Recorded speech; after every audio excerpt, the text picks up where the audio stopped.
소양호 깊은 곳에서 발견된 59의 시신, 그리고 그 뒤에 숨겨진 암울한 비밀. 강원도의 고요한 소양호를 상상해보라.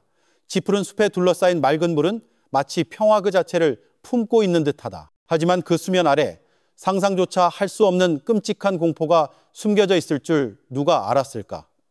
그날 한 지역 주민의 발견은 대한민국 전체를 침묵에 빠뜨렸다. 호수 바닥에서 59의 시신이 발견된 것이다.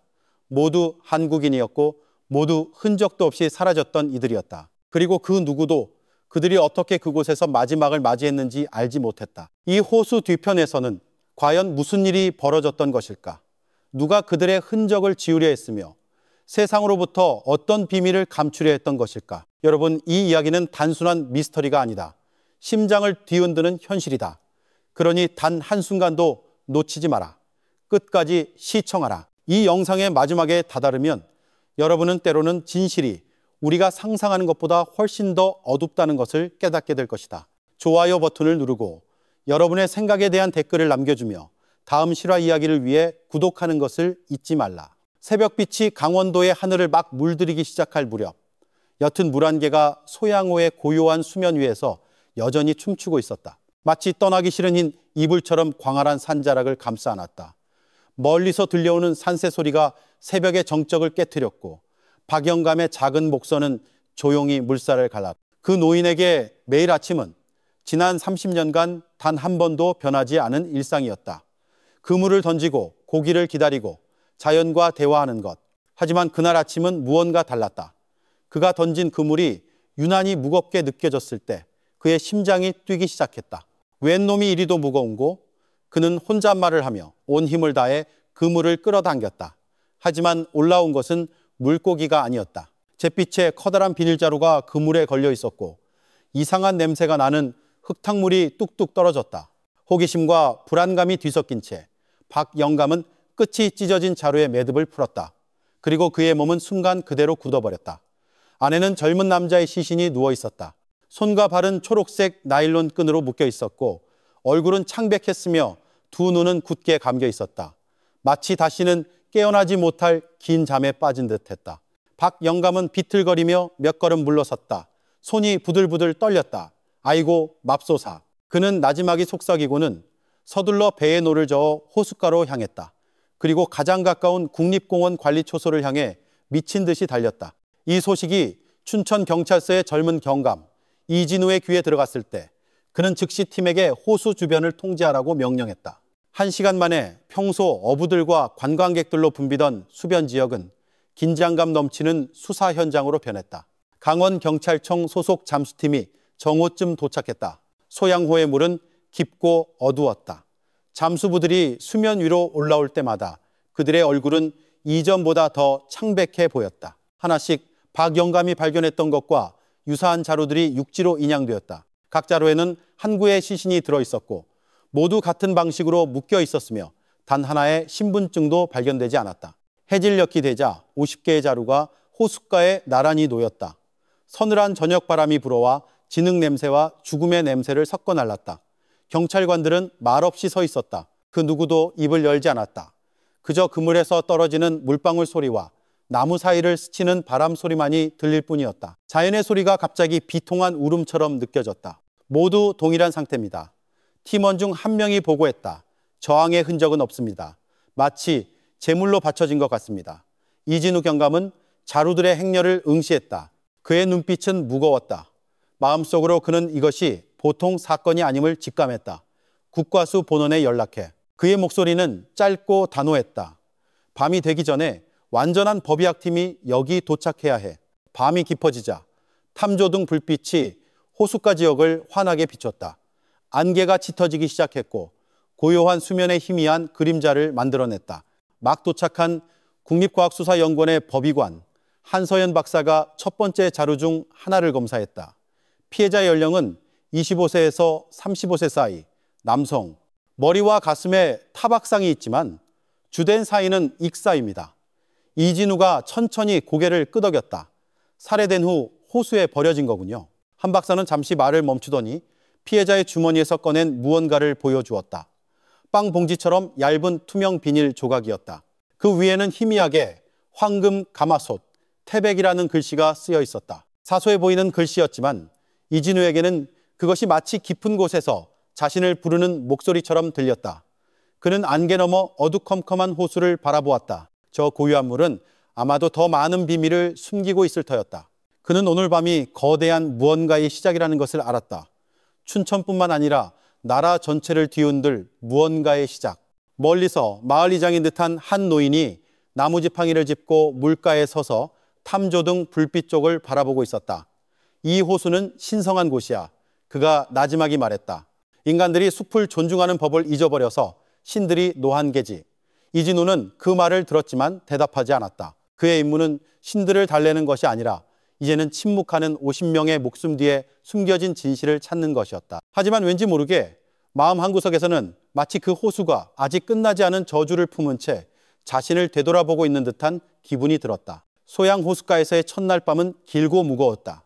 안개가 낮게 깔려 별빛을 가렸고 발걸음마다 서늘한 기운이 느껴졌다. 탐조등 불빛으로 밝혀진 임시 흰색 텐트 안에서 한서연 박사는 쉴 새 없이 일했다. 옆 테이블에서는 이진우 경감이 피로로 떨리는 손으로 보고서를 작성하고 있었다. 포르말린과 진흙 냄새가 공기를 가득 메워 숨쉬기조차 힘들었다. 이진우는 죽음을 자주 봐왔지만 그날 밤은 달랐다. 너무나 고요했고 비닐 덮개 아래 침묵하는 시신이 너무나 많았다. 모두 남성입니다. 한서연 박사가 기록을 보며 말했다. 연령은 20대에서 40대 사이. 총상이나 자상은 없지만 모든 시신에서 머리와 가슴에 타박상이 있습니다. 약물에 취하게 한 뒤 물에 빠뜨린 겁니다. 이진우가 그녀를 뚫어지게 쳐다보았다. 저항한 사람은 아무도 없었나요? 한 박사가 고개를 저었다. 손과 발의 매듭이 균일하고 매우 깔끔합니다. 이 일을 저지른 자는 자신이 뭘 하는지 아는 사람이었고 피해자들이 저항할 수 없게 만들길 원했죠. 다음 날 아침 태양이 옅은 안개를 뚫고 서서히 떠올랐다. 호수는 마치 아무런 비밀도 품지 않은 듯 고요해 보였다. 몇몇 잠수부들은 여전히 어두운 물속으로 내려갔다. 이따금 그들은 긴장된 얼굴로 나타나 찢어진 밧줄 조각이나 자루 파편을 들고 왔다. 더 이상의 시신은 발견되지 않았다. 오직 시간에 의해 지워지려 했던 인간의 흔적만이 남아있을 뿐이었다. 정오 무렵 헬리콥터 소리가 정적을 깼다. 작은 헬기 한 대가 경찰 초소 근처 풀밭에 착륙했다. 안에서 경찰청 본청 휘장이 달린 검은 재킷을 입은 남자가 내렸다. 그의 걸음은 빨랐고 시선은 날카로웠다. 경찰청 광역수사대의 최강혁 경정입니다. 그는 자신을 소개하며 이진우의 손을 잡았다. 서울에서 파견됐습니다. 일부 피해자들이 전라도와 경상도 출신 실종자 데이터와 일치한다는 보고가 있었습니다.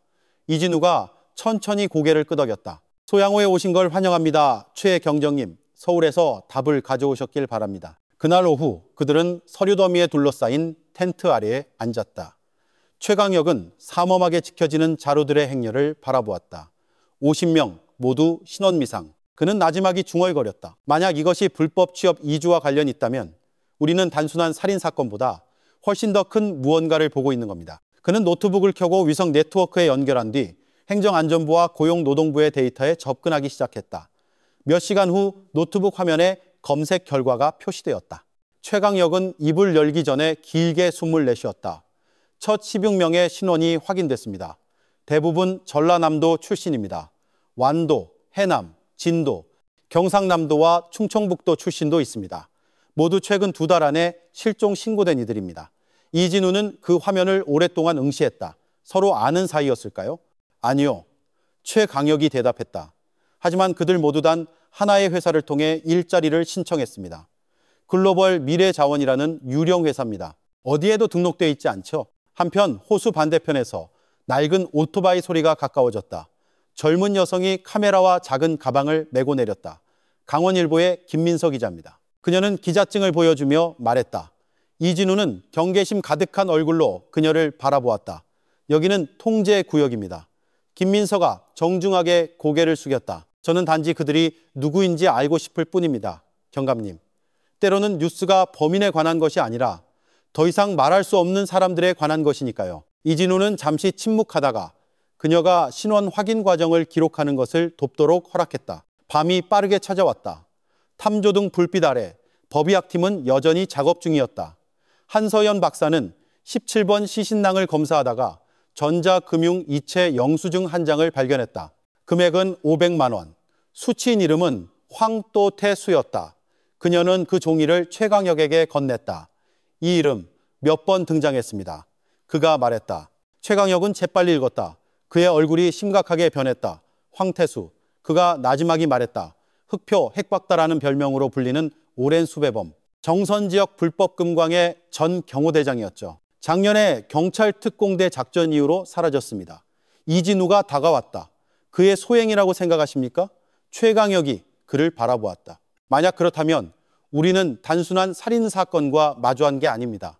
인신매매와 불법 금광 네트워크의 끝자락을 보고 있는 겁니다. 다음 날 그들은 영수증에 적힌 계좌의 자금 흐름을 추적했다. 종착점은 춘천의 한 디지털 은행 계좌였고 이후 춘천의 한 작은 시장 키오스크에서 현금으로 인출되었다.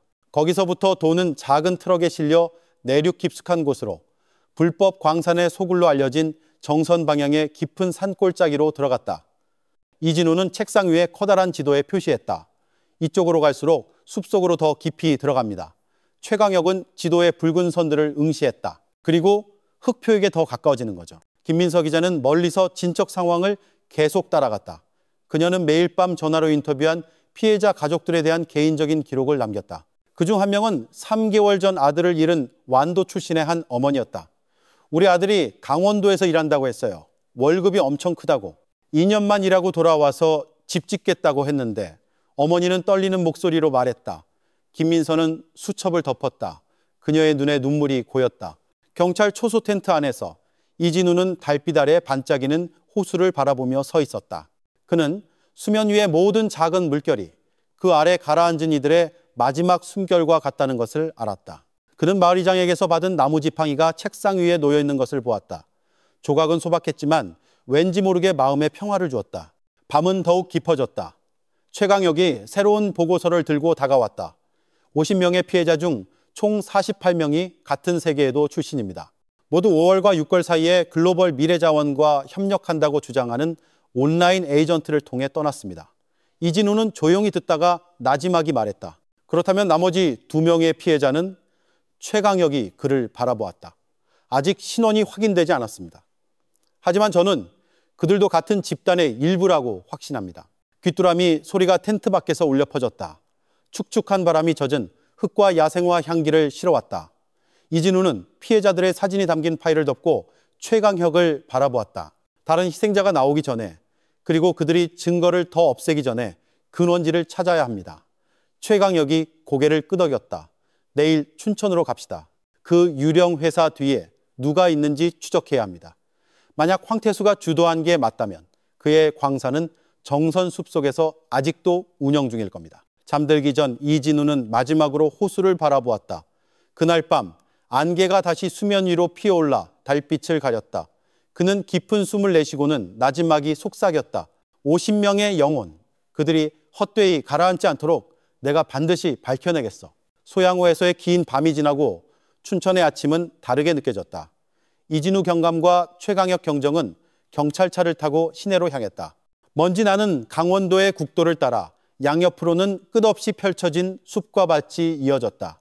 뒷좌석에서 이진우는 피해자들의 사진이 담긴 파일을 들고 있었다. 종이 뒤편에서 그 얼굴들이 마치 정의를 요구하듯 조용히 그를 응시했다. 그들은 글로벌 미래자원이 사무실을 두었다던 춘천의 한 낡은 상가 건물에 도착했다. 문은 잠겨 있었고 간판은 빛이 바랬으며 창문은 먼지투성이었다. 옆 가게의 한 아주머니가 다가왔다. 예전에 누가 저곳을 빌렸었어요. 그녀가 말했다. 남자 3명이었는데 아주 공손했죠. 강원도에서 일할 사람 구한다고 하더라고요. 2달 뒤에 한밤중에 이사 갔어요. 다음 날 보니 간판이 사라졌더라고요. 최강혁이 재빨리 메모했다. 그들이 어디로 갔는지 아세요? 아주머니는 고개를 저었다. 아니요. 하지만 매일 오후에 픽업 트럭이 와서 큰 가방들을 싣고 가곤 했어요. 이진우는 시멘트 바닥에 타이어 자국을 바라보았다. 깔끔하군. 그가 중얼거렸다. 마치 사라지는 법을 아는 그림자처럼. 상가 안에서 기술팀은 남겨진 물건 하나를 발견했다. 강원도에서 일할 기회, 월급 1,000만 원, 풍요로운 삶이 당신을 기다립니다라는 큰 글씨가 쓰인 홍보 전단지였다. 그 아래에는 글로벌 미래자원의 로고와 해외 번호로 시작하는 카카오톡 아이디가 있었다. 최강혁이 한숨을 쉬었다. 국제번호, 가상계정, 가짜 신분. 하지만 그들은 모든 신호가 흔적을 남긴다는 걸 잊었군. 그날 오후 경찰청 사이버 수사팀이 해당 번호의 활동을 추적했다. 마지막 위치는 춘천 북부에서 나타났다가 정선 내륙 방향으로 이동해 깊은 산골짜기 근처에서 멈췄다. 거기가 심장부야. 최강혁이 나지막이 말했다. 그들은 단순한 모집책이 아니야. 불법 광산 네트워크의 일부지. 강원일보의 젊은 기자 김민서도 동행했다. 그녀는 진지한 눈으로 모든 말을 기록했다. 그럼 그들은 가난한 사람들의 희망을 팔았던 거군요. 그녀가 나지막이 말했다. 이진우가 그녀를 바라보았다. 아직 기사 쓰지 마시오, 김 기자. 진실은 시간이 필요하오. 잘못된 한 걸음이 목숨을 앗아갈 수 있어. 그녀는 조용히 고개를 끄덕이며 수첩을 가방에 넣었다. 며칠 후 정선경찰서에서 소식이 왔다.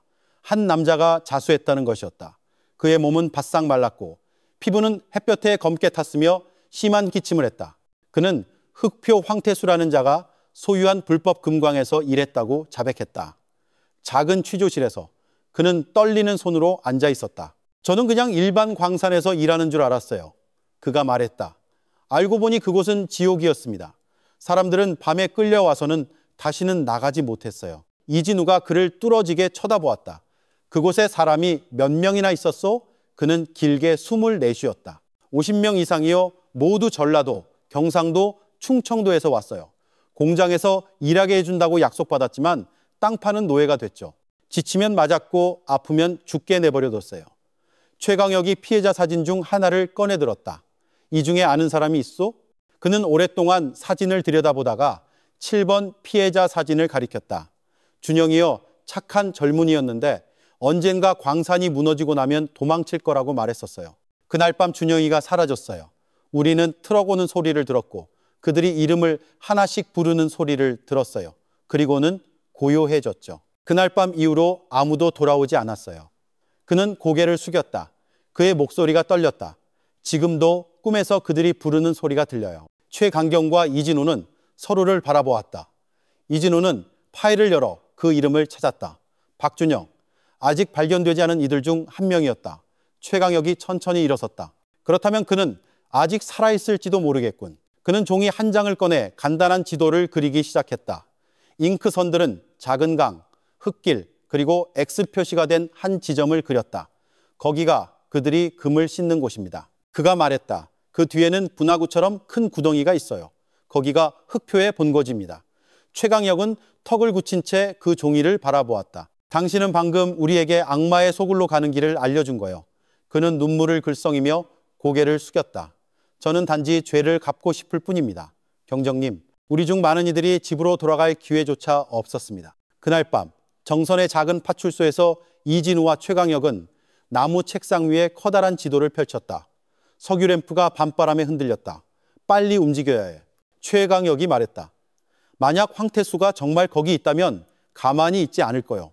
이진우가 고개를 끄덕였다. 그리고 박준영은 아직 살아 우리를 기다리고 있을지도 모르지. 방구석에서 대화를 듣고 있던 김민서가 참지 못하고 나섰다. 저도 숲 경계까지만 따라가도 될까요? 이진우가 날카롭게 그녀를 쳐다보았다. 이건 관광 취재가 아니오. 알아요. 그녀가 부드럽게 대답했다. 하지만 세상은 그들이 그 사람들에게 무슨 짓을 했는지 알아야 해요. 최강혁은 잠시 이진우를 바라보다가 말했다. 마지막 초소까지만 동행하게 합시다. 그 후에는 우리만 들어갑니다. 새벽이 다가올 무렵 그들은 출발했다. 차는 잠든 도시를 뒤로하고 흙길의 안개를 뚫으며 천천히 나아갔다. 밖으로는 정선의 숲이 검은 벽처럼 펼쳐져 있었다. 이진우는 조수석에 앉아 마을 이장에게서 받은 나무 지팡이를 쥐고 있었다. 차가 덜컹거릴 때마다 지팡이가 그의 손에서 떨렸고 마치 그들이 지나는 땅과 함께 이야기하는 듯했다. 가끔 이런 생각이 들어 최강혁이 앞을 보며 말했다. 광산에서 죽은 사람들은 금 때문이 아니라 희망 때문에 죽은 거야. 이진우가 씁쓸하게 웃었다. 맞소. 탐욕스러운 자들이 판 희망이 결국 피로 변했지. 차의 헤드라이트가 진흙 웅덩이에 반사되어 어둠 속으로 뻗어나가는 빗줄기를 만들었다. 바람은 젖은흙 내음과 밤벌레 소리를 실어왔다. 더 이상 아무도 말하지 않았지만 그들의 마음속에서는 모두 알고 있었다. 이 여정은 단순히 범죄자를 쫓는 것이 아니었다. 그들은 정선의 밀림에 남겨진 영혼들을 데리러 가는 길이었다. 아직 사람의 발길이 닿지 않은 밀림을 새벽 안개가 뒤덮고 있었다. 공기는 축축하고 무거웠으며 숨을 쉴 때마다 흙과 젖은 나무심 냄새가 났다. 세 대의 경찰차가 작은 강가에서 멈췄다.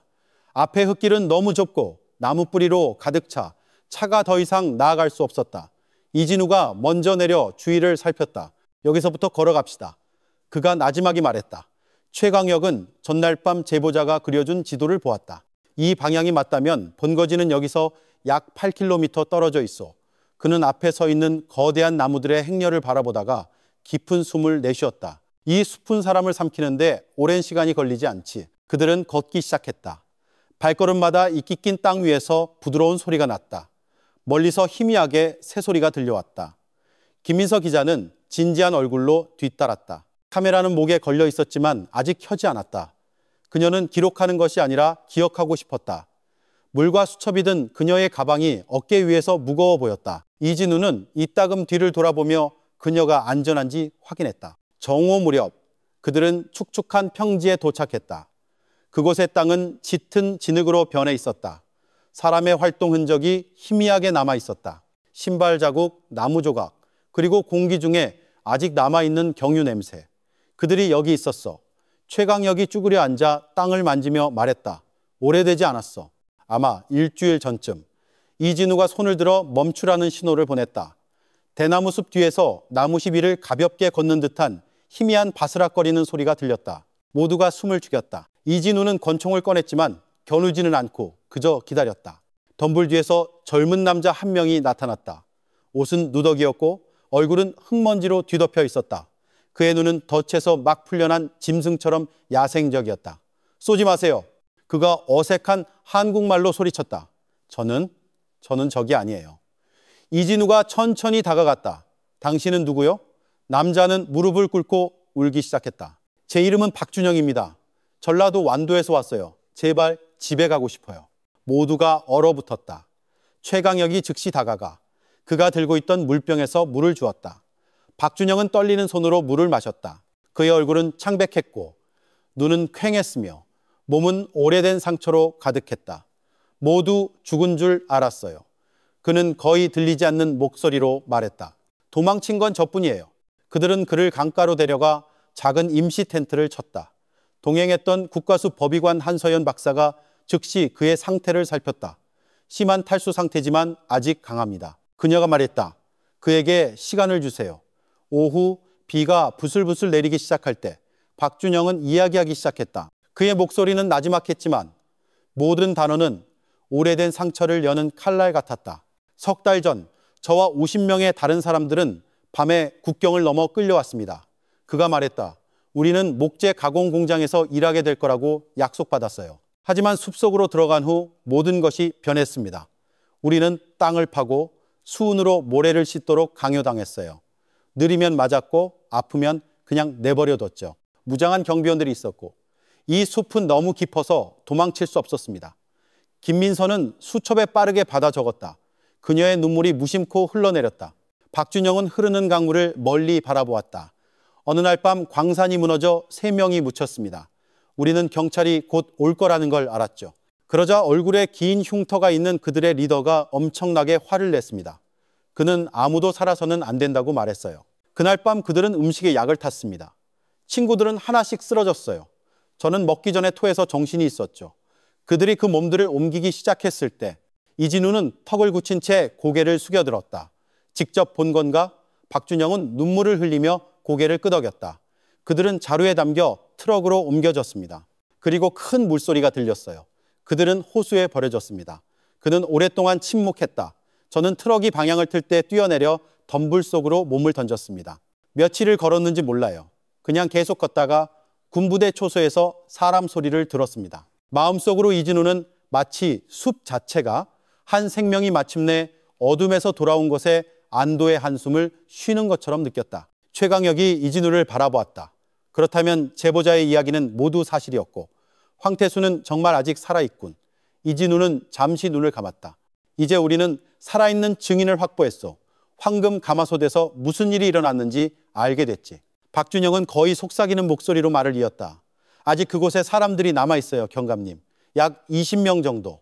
그들은 그때 죽이지 않았지만 계속 일하도록 강요당하고 있어요. 더 깊은 곳으로 광산을 옮길 거라고 들었어요. 서두르지 않으면 그들도 사라질 겁니다. 최강혁이 즉시 일어나 손에 든 지도를 바라보았다. 그들이 아직 그 근처에 있다면 찾을 수 있어. 이진우가 박준영을 바라보았다. 길을 안내해 줄 수 있겠나? 박준영이 힘없이 고개를 끄덕였다. 그 구덩이 주변의 모든 나무를 기억해요. 하지만 거기로 가신다면 조심하세요. 그들은 무기만 가진 게 아니에요. 숲의 감시자들도 있어요. 김민선은 경애와 연민이 뒤섞인 시선으로 박준영을 바라보았다. 그녀는 수첩에 마지막 문장을 썼다. 총알이 아니라 잊혔기 때문에 죽는 사람들이 있다. 그날 밤 비가 그쳤다. 하늘에는 반달이 구름 뒤에서 나타났다. 이진우는 텐트 앞에 앉아 작게 타오르는 불을 바라보았다. 최강혁이 옆에 앉았다. 내일 계속합시다. 그가 나지막이 말했다. 그들이 옮기기 전에 그 장소를 찾아야 해. 이진우는 고개를 끄덕였다. 그의 시선은 여전히 불꽃에 고정되어 있었다. 알고 있소, 최경정? 가끔 나는 우리가 범인을 찾는 게 아니라고 느껴져. 우리는 그 광산이라 불리는 곳에 남겨진 인간성의 마지막 조각을 찾고 있는 거야. 최강혁은 어두운 숲속을 바라보았다. 밤바람이 그의 머리카락을 스쳤다. 그리고 아마도 그가 나지막이 말했다. 바로 그곳에서 우리는 정의의 진정한 의미를 찾게 될 거예요. 불꽃이 타닥거리며 젖은 땅 위로 그들의 얼굴 그림자를 비췄다. 멀리서 밤새우는 소리가 희미하게 들려왔다. 마치 자연조차 사라진 이름들을 함께 기억하는 듯했다. 2022년 7월 18일 아침, 안개가 여전히 정선의 높은 나무들 사이에 걸려 있었다. 햇빛이 겨우 희미하게 뚫고 들어와 공중에 금빛 줄무늬를 만들었다. 강가에는 길고 추웠으며 상념으로 가득했던 밤의 흔적인 작은 텐트들이 여전히 서 있었다. 이진우 경감은 접이식 테이블 위에 펼쳐진 커다란 지도 앞에 조용히 서 있었다. 붉은 선은 박준영이 황금 가마솥이라 불렀던 불법 금광으로 들어가는 길을 표시하고 있었다. 최강혁 경정이 뜨거운 커피 한 잔을 들고 다가왔다. 어젯밤 잠 못 잤군. 그가 물었다. 이진우가 옅게 미소 지었다. 잠들기 어렵더군 최경정. 박준영의 이야기를 듣고 나니 눈을 감을 때마다 집으로 돌아오지 못한 그들의 얼굴이 보여. 옆 텐트에서 박준영은 담요를 두른 채 앉아 있었다. 몸은 아직 허약했지만 이제 그의 눈빛은 조금 더 평온해 보였다. 그는 죄책감 가득한 눈으로 두 경찰관을 바라보았다. 저는 아직 길을 기억해요, 경감님. 하지만 그곳은 경비가 삼엄해요. 2개의 감시 초소와 무기고가 있어요. 최강혁이 수첩에 재빨리 메모했다. 그렇다면 무작정 들어갈 수는 없겠군. 항공 지도가 필요해. 몇 시간 후 가장 가까운 초소에서 드론이 띄어졌다. 노트북 화면에 나타난 항공 영상은 숲 한가운데의 개활지를 보여주었다. 몇 개의 큰 텐트, 작은 굴뚝, 그리고 대형 차량의 흔적이 보였다. 이진우가 강가의 어두운 색 지점을 가리켰다. 저기군. 하지만 뒤를 보시오. 동굴이 있어. 아마 지하 출입로일 거요. 최강혁이 고개를 끄덕였다. 2팀이 필요하겠어. 한 팀은 노동자들을 구출하고 다른 한 팀은 황태수를 체포해야지. 오후 합동작전이 수립되었다. 작전명은 숲의 빛. 강원경찰청장이 직접 지휘를 맡았다. 주 텐트에서 열린 간략한 회의에서 그는 단호한 눈빛으로 각 대원을 바라보았다. 우리의 목표는 단순히 범죄자를 잡는 것이 아니다. 그의 목소리는 우렁찼다. 사라진 사람들을 집으로 데려오는 것이다. 피를 흘려서는 안 된다. 분노가 아닌 머리를 사용하라. 박준영은 텐트 구석에 앉아 기억을 더듬어 광산의 경로를 다시 그렸다. 그는 떨리는 손으로 각 선을 그었다. 그림 중앙에 그는 M이라는 글자를 썼다. 황태수가 보통 서서 명령을 내리던 곳이었다. 그는 항상 저기 큰 구덩이 앞에 총을 들고 서 있었어요. 그가 말했다. 이진우는 그 글자를 오랫동안 응시했다. 흑표의 M부 그가 중얼거렸다. 우리는 그의 소굴에 빛을 밝힐 것이다. 저녁이 되자 숲은 색을 바꾸기 시작했다. 노란빛이 나무 사이로 스며들어 공기를 먼지낀 유리처럼 보이게 했다. 모든 대원들이 준비를 마쳤다. 무기를 점검하고 무전기를 시험하고 기도를 올렸다. 기자 김민선은 멀리 강가에 서서 원거리에서 사진을 찍었다. 그녀는 작전에 참여할 수 없었지만 무슨 일이 일어날지 알고 있었다. 오늘 밤은 그녀의 인생에서 가장 중요한 기록이 될 것이었다. 해가 지자 귀뚜라미 소리가 새소리를 대신했다. 최강혁이 이끄는 첫 번째 팀이 먼저 움직였다.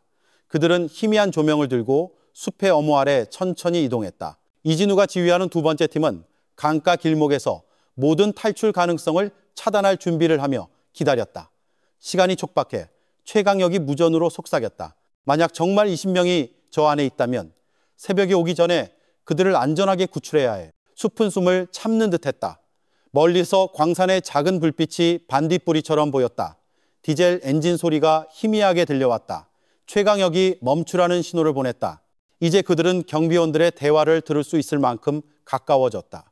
사용되는 언어는 한국어와 외국어가 섞여 있었다. 봐, 또 파고 있어.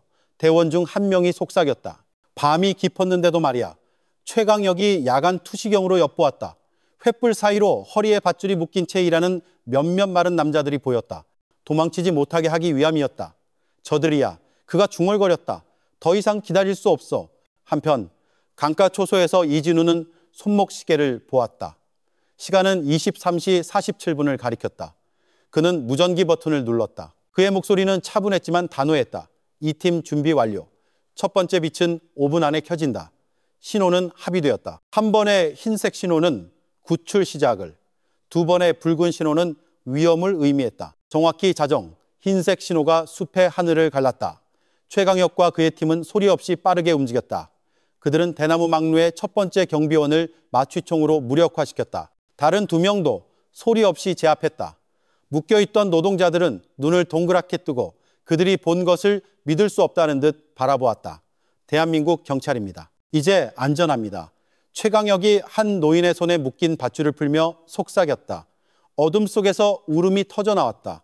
그들은 소리 없이 서로를 껴안았다. 오직 억눌린 흐느낌만이 들릴 뿐이었다. 그러나 동굴 쪽에서 빠른 발소리와 거친 고함 소리가 들려왔다. 이진우는 즉시 팀을 지휘했다. 최경정, 조심해. 동쪽에서 움직임이 있다. 갑자기 두 번의 붉은 신호가 하늘을 갈랐다. 최강혁 쪽이 아니었다. 반대쪽에서 온 신호였다. 알고 보니 그 신호는 금속 부딪히는 소리를 듣고 패닉에 빠진 경비원 그룹에서 나온 것이었다. 그들은 양쪽에서 공격받고 있다고 착각했다. 이진우는 즉시 무전을 통해 명령을 내렸다. 침착해라. 계속해서 구출하라. 속임수에 넘어가지 마라. 그날 밤 거대한 나무들 사이에서 불빛과 안개가 서로를 쫓았다.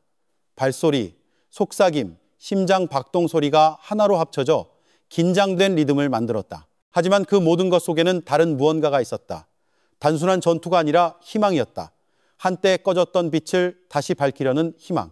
동쪽에서 새벽이 밝아올 무렵 처음으로 들려온 소리는 총성이 아니었다. 한 남자의 외침이었다. 모든 노동자 안전. 광산 남쪽에서 그들을 찾았습니다. 이진우는 강가에서 멈춰섰다. 그의 눈에 눈물이 고였다. 아침 햇살이 그의 얼굴에 떨어져 깊은 안도감을 비췄다. 숲의 빛, 그가 나지막이 속삭였다.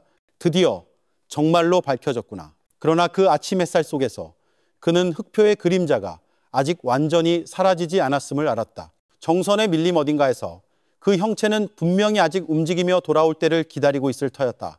2022년 7월 18일 아침, 안개는 여전히 정선의 높은 나무들 사이에 걸려 있었다. 구출작전이 끝난 지 12시간이 지났지만 공기는 여전히 젖은 흙과 모닥불 남은 연기 냄새로 무거웠다. 작은 강가에서 구조팀은 지쳐 앉아 있었다. 그들 중 몇몇은 동쪽의 창백한 하늘을 바라보며 그 길었던 밤이 끝났다는 사실을 믿을 수 없다는 듯 했다. 구출된 20명의 노동자들은 이제 임시 텐트 아래 누워 있었다. 얼굴은 초췌했지만 살아 있었다. 이진우 경감은 물가에 서서 지친 얼굴을 씻었다. 그는 강 수면에 비친 자신의 그림자를 보았지만 그의 생각은 여전히 한 가지에 머물러 있었다. 흑표라 불리는 얼굴에 흉터가 있는 남자, 황태수, 아직 잡히지 않았다. 최강혁 경정이 여전히 지지직거리는 현장 무전기를 들고 다가왔다. 북쪽 초소의 수색팀이 동굴에서 저항의 흔적은 없었다고 확인했소. 하지만 트럭 타이어 자국이 서쪽 태백산맥 방향으로 향하는 게 보인다고 하오. 태백 쪽으로? 이진우가 물었다. 최강혁이 고개를 끄덕였다. 그래, 오래된 폐광으로 가는 옛길이지. 2015년 이후로 버려진 곳이지만 그가 거기 숨어 있을 수도 있어. 이진우가 길게 한숨을 쉬었다. 그는 멀리 가지 않았을 거예요. 황태수 같은 사람은 목적 없이 도망치지 않아. 김민서 기자가 카메라를 손에 들고 다가왔다. 잠을 못 자 창백한 얼굴이었다. 그럼 작전은 끝난 건가요? 그녀가 나지막이 물었다. 이진우는 그녀를 바라보며 희미하게 미소 지었다. 아직 아니요, 김 기자. 빛은 밝혀졌지만 그림자는 아직 사라지지 않았소. 정오 무렵 숲은 다시 고요해졌다. 이진우가 이끄는 5명의 소규모 팀이 트럭이 남긴 길을 따라 움직였다. 땅은 아직 젖어 있어 큰 바퀴 자국과 서두른 발자국이 선명했다. 몇몇 지점에서는 부러진 나뭇가지와 짓밟힌 잎들이 최근의 움직임을 암시했다. 최강혁은 작은 모닥불 흔적 근처에 쭈그려 앉았다. 아직 온기가 남아있어. 어젯밤에 막 지나갔군. 그가 장갑 낀 손으로 재를 만지며 말했다. 몇 명인 것 같소? 이진우가 물었다. 많아봐야 넷. 황태수와 충성스러운 경호원 몇 명이겠지. 그들의 머리 위로 정선의 하늘은 색을 바꿨다. 잿빛 구름이 무겁게 몰려왔다. 멀리서 천둥 소리가 울려 퍼졌다. 마치 자연 스스로가 그 추격이 아직 끝나지 않았음을 아는 듯했다. 그들은 숲속으로 더 깊이 걸어 들어갔다. 발걸음마다 수액 냄새, 벌레 소리, 그리고 서서히 짙어지는 긴장감이 느껴졌다. 이진우는 손에 든 나침반을 보며 서쪽 방향을 계속 확인했다. 알고 있어? 최강혁이 숨을 고르며 말했다. 황태수 같은 놈들은 항상 비밀 장소가 있어. 자기가 권력을 쥐고 있다고 느끼는 곳이지. 이진우가 고개를 끄덕였다. 그리고 그 장소는 분명 그가 과거에 지배했던 무언가와 가까울 거요. 몇 시간 후 그들은 작은 강 위에 부서진 낡은 나무다리를 발견했다. 건너편에는 오래된 광산 노동자 숙소의 폐허가 보였다. 벽은 이끼로 뒤덮여 있었고 양철 지붕은 녹슬어 있었다. 한쪽 벽에는 희미하게 퇴색된 검은색 표범 머리 상징이 새겨져 있었다. 최강혁이 오랫동안 바라보았다. 정말 자기 고향으로 돌아왔군. 이진우는 주위의 땅을 살폈다. 새로운 자국이 있어. 큰 사이즈의 부츠 자국이야. 그가 여기 있거나 방금 떠났거나. 비가 부슬부슬 내리기 시작했다. 안개가 낮게 깔려 시야를 가렸다. 뒤따르던 김민서가 카메라를 들었지만 이진우가 제지했다. 지금은 아니요. 우선 집중합시다. 김민서는 천천히 카메라를 내렸다. 숨이 막혔다. 그녀는 이 순간이 더 이상 뉴스에 관한 것이 아니라 삶과 죽음에 관한 것임을 깨달았다. 그녀의 눈에 비친 이진우의 모습은 달라 보였다. 단순한 경찰이 아니라 수십 명의 목숨의 무게를 짊어진 인간이었다. 갑자기 무전기에서 갈라진 소리가 들렸다. 남쪽 팀 이진우 경감에게. 태백 길목에서 빈 트럭을 발견했다. 엔진에 아직 온기가 남아있다. 이진우가 최강혁을 바라보았다. 우리 앞에 있군. 1시간도 안 되는 거리야. 그들은 빠르게 움직였다. 비는 점점 거세졌지만 발걸음은 멈추지 않았다. 정선의 숲은 이제 모든 소리를 삼키는 듯했다. 오직 심장 박동과 거친 숨소리만이 들렸다. 강이 꺾이는 지점에서 최강혁이 손을 들어 멈추라는 신호를 보냈다. 진흙탕 위에 신선한 진흙과 섞인 새로운 발자국이 보였다. 여기서 멈췄었어. 최강혁이 속삭였다. 물을 마시거나 누군가를 기다렸거나. 이진우가 무릎을 꿇고 그 자국을 조심스럽게 살폈다. 땅에는 반쯤 젖은 담배꽁초가 있었다. 아직 독특한 베트남 담배 냄새가 났다. 혼자가 아니야. 그가 말했다. 외부에서 온 누군가와 만났어. 김민서가 이진우를 바라보며 이마를 찌푸렸다. 혹시 다른 네트워크가 있는 걸까요? 이진우는 서쪽을 향해 똑바로 응시했다. 그의 눈빛은 날카로웠다. 만약 그렇다면 황태수는 단순한 실행범이 아니라 더 큰 무언가의 일부일 뿐이요. 최강혁이 주위를 둘러보았다. 잠시 멈춰야겠어. 이 비가 그들의 흔적을 지울 거요. 그들은 큰 나무 아래 작은 임시 텐트를 쳤다. 이진우는 세차게 내리는 비를 바라보며 앉았다. 그의 생각은 지난 밤들로 날아갔다. 트럭 소리, 호수 속의 시신들, 그리고 이야기할 때 떨던 박준영의 얼굴. 모든 것이 끝나지 않는 영화처럼 그의 기억 속에서 맴돌았다. 김민서는 수첩에 천천히 글을 썼다. 정선의 비는 물뿐만 아니라 아직 끝나지 않은 기억도 함께 가져온다. 밤이 깊어지자 바람이 새로운 흙냄새를 실어왔다. 최강혁이 뜨거운 블랙커피 한 잔을 들고 왔다. 알고 있소, 이진우. 그가 나지막이 말했다. 가끔 나는 황태수 같은 놈들이 죽음을 두려워하지 않는다고 생각해. 그들은 단지 잊히는 것을 두려워할 뿐이야. 이진우가 천천히 고개를 끄덕였다. 잊힌다는 건 권력을 잃는다는 뜻이니까. 그리고 그 같은 인간은 타인의 공포를 먹고 살지. 천둥 소리가 다시 울렸다.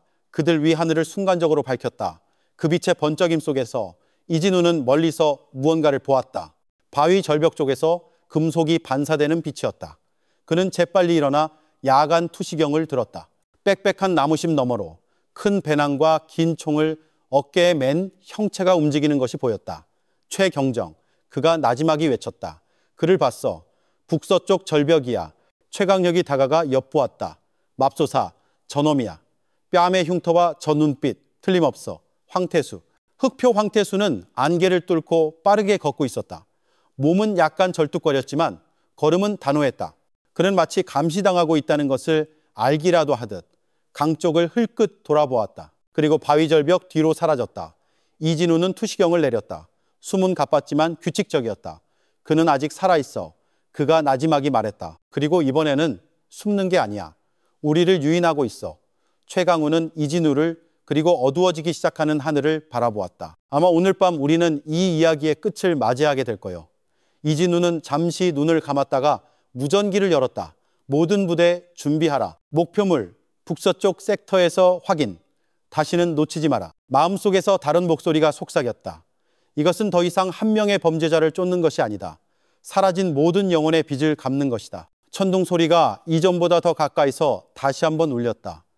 정선의 비와 안개 속에서 그들의 발걸음은 답을 품고 있는 어둠을 향해 울려 퍼지기 시작했다. 2022년 7월 18일 그날 밤, 비가 그친 지 몇 시간이 지났지만 짙은 안개는 여전히 정선 숲의 나무들 사이에 걸려 있었다. 공기는 축축하고 차가웠다. 희미한 손전등 불빛 아래 숨결이 하얗게 뿜어져 나왔다. 이진우 경감은 가장 앞에서 걸으며 무전기에 거의 들리지 않는 목소리로 말했다. 절벽에서 수백 미터 거리다. 밝은 빛은 켜지 마라. 그의 뒤에서 최강혁 경정이 야간 투시경을 들고 나무줄기 사이에 모든 그림자를 훑었다. 2명의 지역 경찰관이 소리 없이 뒤따랐다. 그들의 발걸음은 뿌리로 가득한 젖은 땅을 밟았다. 밤의 숲은 살아있는 생물 같았다. 부러지는 나뭇가지 하나하나가 숨막히는 소리처럼 느껴졌다. 멀리서 물 떨어지는 소리가 들렸다. 전날 노동자들을 구했던 강으로 흘러드는 작은 폭포였다.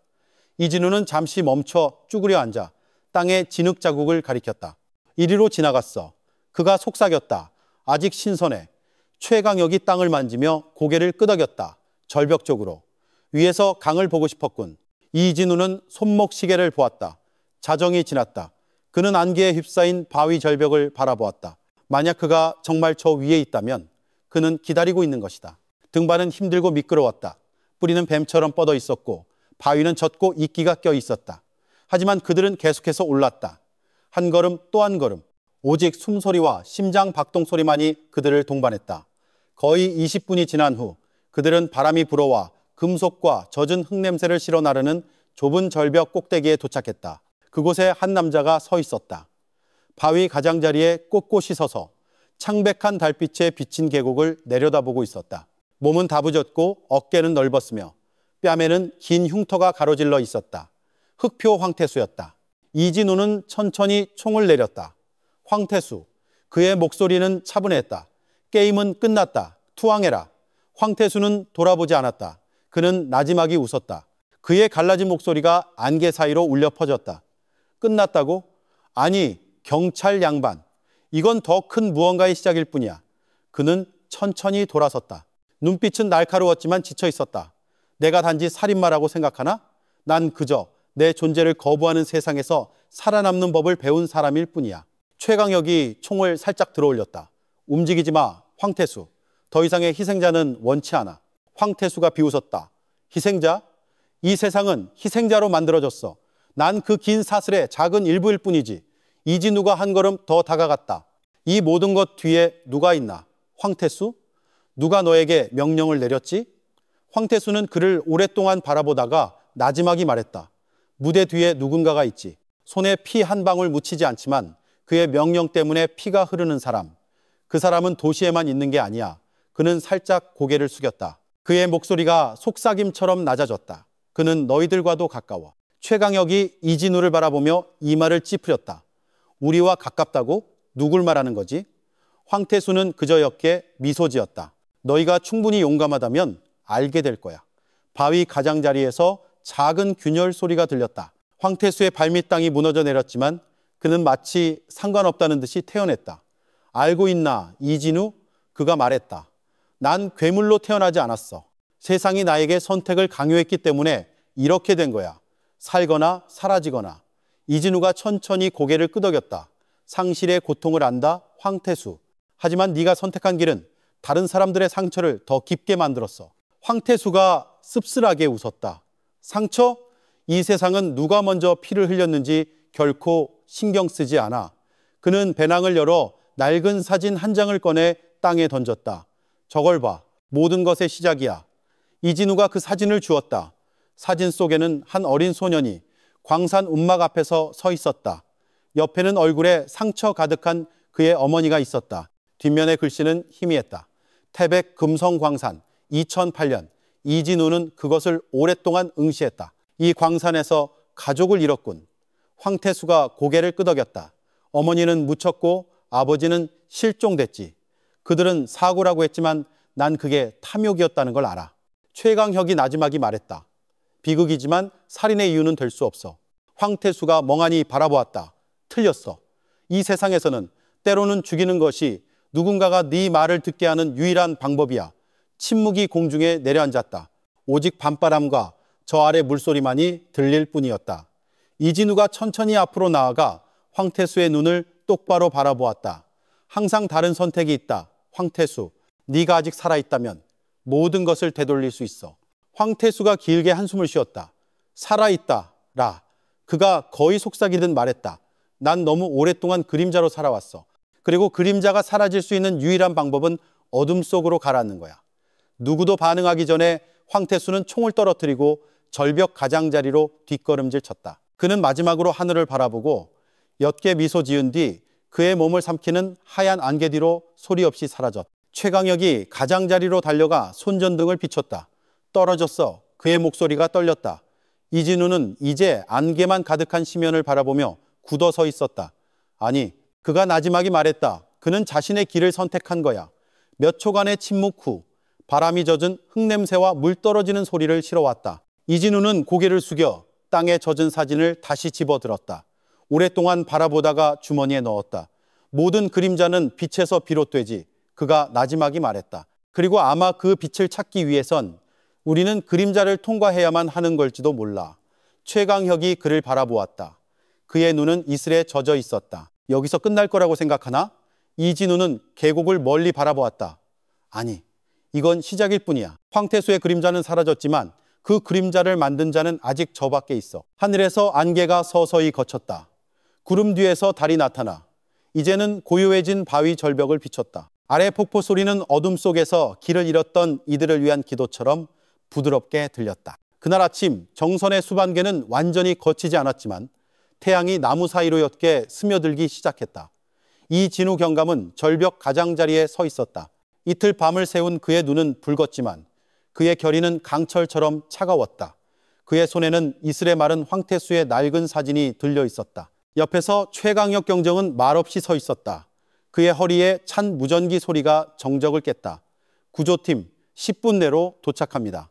이진우가 짧게 답했다. 현장에서 모든 데이터를 복사해 춘천으로 돌아간다. 잿빛 헬리콥터가 강한 바람을 일으키며 도착했다. 공중에서 본 숲은 끝없는 녹색 바다 같았다. 이륙할 때 최강혁은 나무 사이의 작은 강을 내려다보았다. 그가 정말 죽었다고 생각하나? 그가 나지막이 물었다. 이진우는 멍하니 앞을 바라보았다. 그는 사라지길 선택했어. 하지만 사라진 후에도 누군가는 여전히 흔적을 남기지. 이틀 후 그들은 춘천에 도착했다. 경찰서는 분주했다. 정선에서의 작전 소식은 이미 언론에 퍼졌지만 흥미로운 것은 광산 경비원들의 체포가 아니라 흑표 황태수의 미스터리한 죽음이었다. 이진우는 언론이 쓰는 방식이 마음에 들지 않았다. 냉혈한 범죄자, 절벽에서 추락사. 아무도 그 흉터 가득한 얼굴 뒤에 인간적인 면을 알지 못했다. 조용한 사무실에서 이진우는 책상 위에 새로운 파일을 열었다. 안에는 강 근처 오두막에서 발견된 황태수의 손글씨 메모와 습기로 손상된 몇몇 문서가 있었다. 한 종이에는 해왕자원 개발이라는 굵은 글씨에 광산회사 로고가 찍혀 있었다. 그 아래에는 원자재 운송 계약 2018, 2022년 기간이라고 쓰여 있었다. 최강혁이 커피 한 잔을 들고 왔다. 내가 확인해 봤어. 그가 말했다. 그 회사는 서울에 등록되어 있지만 주소지는 그냥 빈 건물이야. 대표이사는 윤태준이라는 사람이고 이진우는 그 이름을 오랫동안 응시했다. 윤태준, 그의 목소리는 무거웠다. 전 에너지 컨설턴트. 2015년에 강원도 접경지역 프로젝트를 맡았던 적이 있어. 최강혁이 고개를 끄덕였다. 그리고 더 이상한 건 투자자 중 하나가 해외 출신이라는 거야. 싱가포르의 유령 회사지. 돈은 여러 계좌를 거쳐 흐르지만 종착지는 춘천의 한 시중은행이야. 이진우는 천천히 파일을 덮었다. 그렇다면 황태수의 말이 맞았군. 배후에 누군가가 있고 그는 우리와 가까이 있어. 최강혁이 의심스러운 눈으로 이진우를 바라보았다. 윤태준이 이 모든 걸 지시했다고 생각하나? 이진우는 바로 대답하지 않았다. 그는 창가로 걸어가 밖에 부슬비를 바라보았다. 만약 그가 합법적인 광산을 가지고 있다면 왜 정선에 불법 광산이 필요했을까? 세금 보고서보다 검은 금이 더 빨리 돈을 만드니까. 몇 시간 후 이진우와 최강혁은 해왕 자원 개발에 물류 흔적을 추적했던 인천항 근처의 한 창고로 향했다. 창고는 겉보기에는 평범했지만 안에는 농기구라고 적힌 큰 나무 상자들이 가득한 냉장실이 있었다. 상자를 열자 안에는 농기구가 아니라 라벨이 없고 광산 먼지와 진흙으로 덮인 금속 덩어리들이 있었다. 최강혁이 속삭였다. 이건 농기구가 아니야. 원석이야. 이진우는 고개를 숙여 상자 바닥에서 흙 한 줌을 집어들고 말했다. 이 흙 아직도 석회 냄새가 나. 정선숲에서 나던 냄새와 똑같아. 그날 밤 그들은 그 증거를 국과수 연구소로 가져갔다. 분석 결과 광물 성분이 황태수의 불법 광산 현장에서 채취한 흙 샘플과 동일하다는 것이 밝혀졌다. 즉 불법 광산과 합법적인 회사가 연결되어 있다는 의미였다. 최강혁은 유통 경로 지도를 보여주는 컴퓨터 화면을 응시했다. 그는 영리해 이진우, 합법적인 허가를 이용해 불법적인 운영을 은폐했어. 그 위에 모든 사람들은 아마 돈 때문에 눈 감아줬을 거야. 이진우가 씁쓸하게 미소 지었다.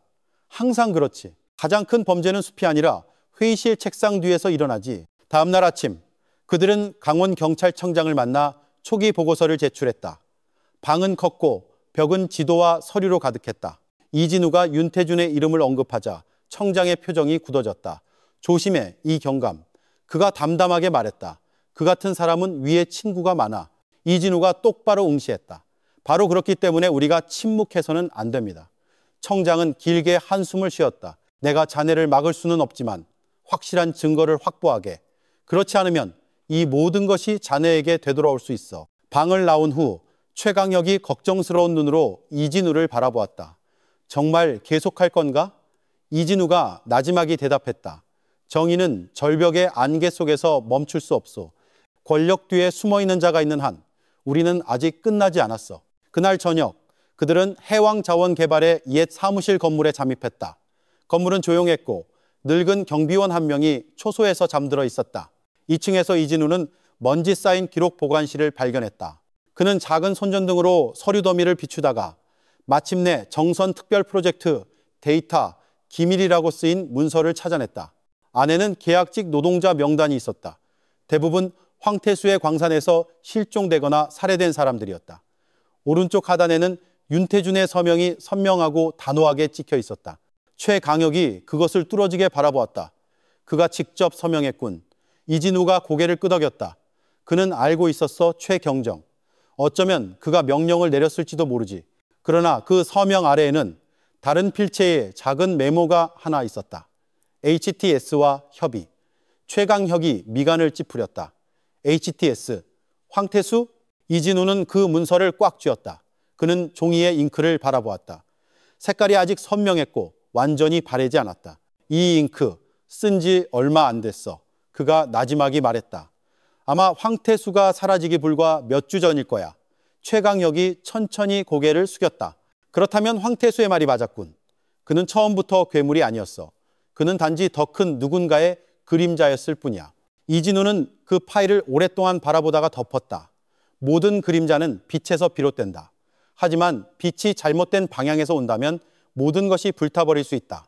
밖의 비는 점점 거세졌다. 이진우는 창가로 걸어가 저 아래 천천히 흐르는 소양강을 바라보았다. 우리는 모든 것을 밝힐 거요. 최경정. 황태수를 위해서가 아니라 탐욕 때문에 사라진 모든 사람들을 위해서. 최강혁이 천천히 고개를 끄덕였다. 만약 그 진실이 너무 눈부시다면? 이진우가 지친 미소를 지었다. 그렇다면 진실이 정말로 보일 때까지 우리는 그림자 사이를 걸어갈 거요. 멀리서 번개가 치며 서서히 잿빛 황혼 속으로 가라앉는 춘천시를 밝혔다. 춘천에는 밤새 비가 내렸다. 항구 주변의 낡은 길을 적셨다. 그날 아침 공기는 여전히 축축했고 불어난 물에서 나는 금속 냄새가 났다. 이진우 경감은 경찰서 발코니에 서서 잿빛 하늘 아래 금빛 갈색으로 빛나는 소양강을 바라보았다. 그의 손에는 어제 그들이 발견한 해왕자원의 문서가 담긴 파일이 들려 있었다. 종이는 이미 구겨지기 시작했지만 HTS와 협의라는 글씨는 여전히 선명했다. 최강혁이 블랙커피 2잔을 들고 왔다. 또 잠 못 잤군. 이진우가 고개를 저었다. 그럴 수가 없었어. 아직 끝나지 않은 무언가가 있어. 최강혁이 천천히 흐르는 물을 내려다보았다. 윤태준이 아직 여기 있을 거라고 생각하나? 이진우가 그를 흘끗 보았다. 그는 떠나지 않았어. 그 같은 사람들은 도망치지 않아. 가장 밝은 곳에 숨지. 오전 9시경 그들은 항만관리소로부터 소식을 받았다.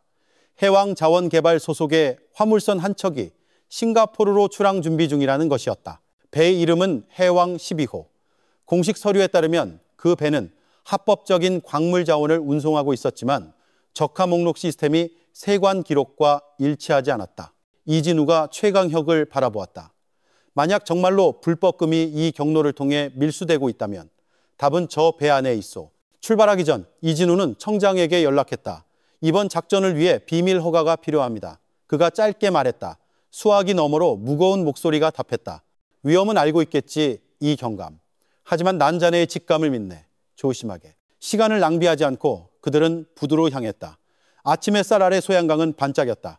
노동자들은 분주하게 큰 상자들을 배에 싣고 있었고 몇몇 세관원들은 별다른 질문 없이 기록하고 있었다. 이진우는 배의 선체에 있는 해왕자원 로고를 주목했다. 페인트는 새로 칠했지만 글자들은 서둘러 다시 칠한 것처럼 보였다. 저것 보시오. 최강혁이 나지막이 말했다. 해와 왕자가 마치 새로 덧칠한 것 같아. 아마 이 배는 원래 다른 이름이었을 거요. 이진우가 고개를 끄덕였다. 새로운 이름, 낡은 화물, 그리고 가짜 적화 목록. 우리는 저 안에 무엇이 있는지 알아야 해. 그들은 부두 뒤편으로 몰래 들어가 배가 출항할 때까지 기다렸다. 신뢰하는 2명의 경찰관의 도움으로 이진우는 비밀 감독관 자격으로 승선 허가를 받았다. 해가 서쪽으로 기울기 시작했을 때 그들은 이미 거대한 심장 박동처럼 낮게 진동하는 소리가 나는 배의 기관실에 있었다. 최강혁이 작은 노트북을 열고 감시 패널에 케이블을 연결했다. 적하 목록 시스템에 접근할 수 있어. 하지만 시간이 좀 필요해. 이진우가 시계를 보았다. 이 배가 마지막 수로 초소를 통과하기 전까지 2시간이 있어. 화면에 화물 목록이 나타났다. 중장비, 예비 부품, 산업용 연료. 최강혁이 암호화된 폴더에 숨겨진 파일을 열기 전까지는 의심스러운 것이 없었다. 그 안에는 이상한 코드가 적힌 메모가 있었다. HR, 17, EGLD, 강삼, 프라마.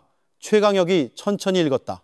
HR은 해왕자원의 약자일 테고 EGLD는 분명히 불법 금, illegal gold.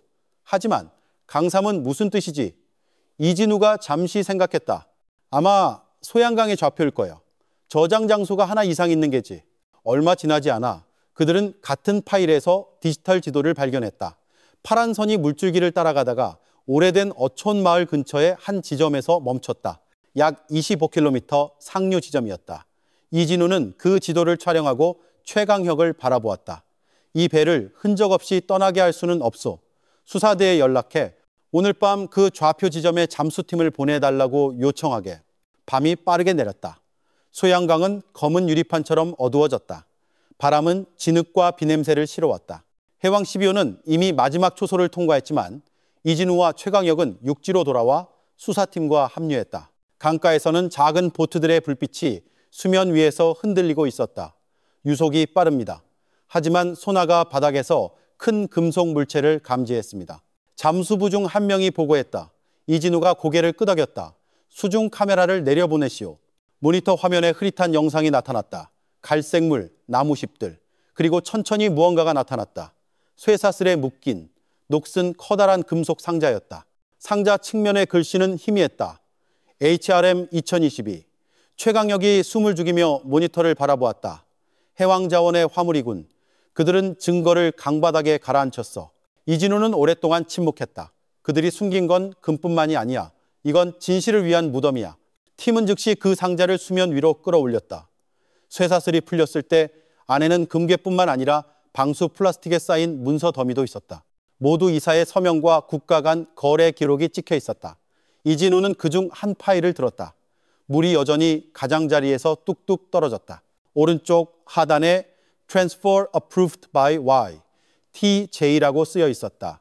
윤태준, 최강혁이 속삭였다. 이진우가 천천히 고개를 끄덕였다. 드디어 증거를 잡았어. 그러나 갑자기 잠수부 중 한 명이 강바닥에서 소리쳤다. 바닥에 다른 게 또 있습니다. 카메라가 다시 비췄다. 진흙 사이로 작은 차의 뼈대처럼 보이는 쇠 구조물이 보였다. 최강혁이 충격에 빠져 화면을 응시했다. 운송 차량 화물과 함께 가라앉혔군. 이진우가 무겁게 한숨을 쉬었다. 그리고 아마 누군가와 함께 침묵이 보트를 감쌌다. 물방울 떨어지는 소리가 그 어떤 것보다 크게 들렸다. 이진우는 계속해서 흐르는 강을 바라보았다. 이 물은 너무 많은 비밀을 품고 있다. 하지만 오늘 하나의 비밀은 우리가 건져 올렸다. 새벽이 밝아올 무렵 이진우는 보트 가장자리에 서서 금빛으로 반짝이는 강을 멀리 바라보았다. 최경정, 그가 나지막이 말했다. 때로는 진실이 밝은 곳에서 발견되지 않소. 물속에, 진흙 속에, 아무도 보지 않는다고 생각하는 곳에 숨어있지. 최강혁이 그를 바라보았다. 그의 목소리는 희미했다. 하지만 결국 물은 항상 빛을 반사하지 않습니까? 이진우가 작게 미소 지었다. 그래, 그리고 아마 오늘 소양강은 집으로 돌아오지 못한 그들을 위해 그 빛을 반사하고 있는 걸지도 모르지. 멀리서 새벽 예불 소리가 들려왔다. 고요한 강 위로 부드럽게 울려 퍼졌다. 팀은 천천히 장비를 정리하고 증거를 컨테이너에 담았다. 동쪽 하늘에서 첫 빛이 안개를 뚫고 나와 소양강 물을 액체금 조각처럼 보이게 했다. 이진우는 물에 비친 자신의 그림자를 바라보았다. 지쳤지만 평온했다. 이 여정은 아직 끝나지 않았소. 최경정. 하지만 이제 우리는 강물의 방향을 알고 있소.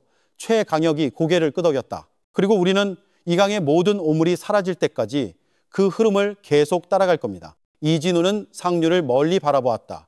그의 입술이 나지막이 움직였다. 마음속으로 그는 저 모든 물방울 뒤에 아직 전해지지 못한 기도가 있다는 것을 알았다. 그날 오후 서울의 태양은 뜨거웠다.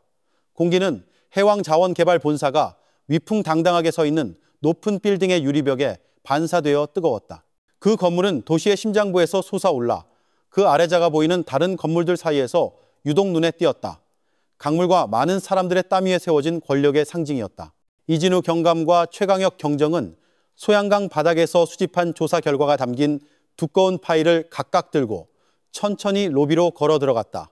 발걸음마다 무겁게 느껴졌다. 피로 때문이 아니라 그들이 마주할 것이 단순한 사업가가 아니라 보이지 않는 권력의 벽이라는 것을 알기 때문이었다. 안내 데스크에서 젊은 여성이 정중하게 맞이했다. 누구와 약속이 있으십니까? 이진우가 짧게 대답했다. 윤태준 대표. 여성은 잠시 의심스러운 눈으로 그들을 쳐다보다가 인터폰으로 연락했다. 몇 분 후 2명의 보안 요원이 와서 그들을 위층으로 안내했다. 엘리베이터는 천천히 움직였다. 부드러운 윙 소리와 최강혁의 손목 시계가 빠르게 똑딱거리는 소리만 들렸다. 엘리베이터 문이 열리자 커다란 창문이 있는 넓은 공간이 펼쳐졌다. 높은 곳에서 본 서울의 전경이 보였다. 방 끝에서 회색 정장을 입은 한 남자가 그들에게 등을 돌린 채 창밖을 보고 서 있었다. 그의 목소리는 깊고 차분했다. 기다리고 있었습니다. 그가 바로 윤태준이었다. 얼굴은 깨끗했고 머리는 단정하게 빗어 넘겼지만 그의 눈빛은 칼날처럼 날카로웠다. 그는 천천히 돌아섰다. 입가에 옅은 미소가 걸려 있었다. 그래서 결국 가라앉은 보물을 찾으셨군요. 이진우는 대꾸하지 않았다. 그는 유리 테이블 위에 파일을 내려놓았다. 당신이 한 짓을 알고 있습니다.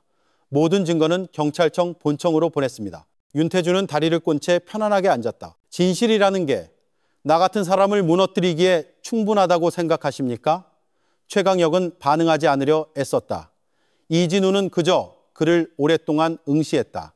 진실은 충분하지 않을지도 모르죠. 하지만 사라지지는 않을 겁니다. 소양강 물처럼요. 느리지만 항상 바다에 도달하죠. 윤태준이 차갑게 미소 지었다. 내가 불법 광산을 만든 첫 번째 사람이라고 생각하십니까? 아니면 공무원들의 침묵을 산 마지막 사람이라고? 세상은 강바닥의 금상자 하나 때문에 변하지 않습니다.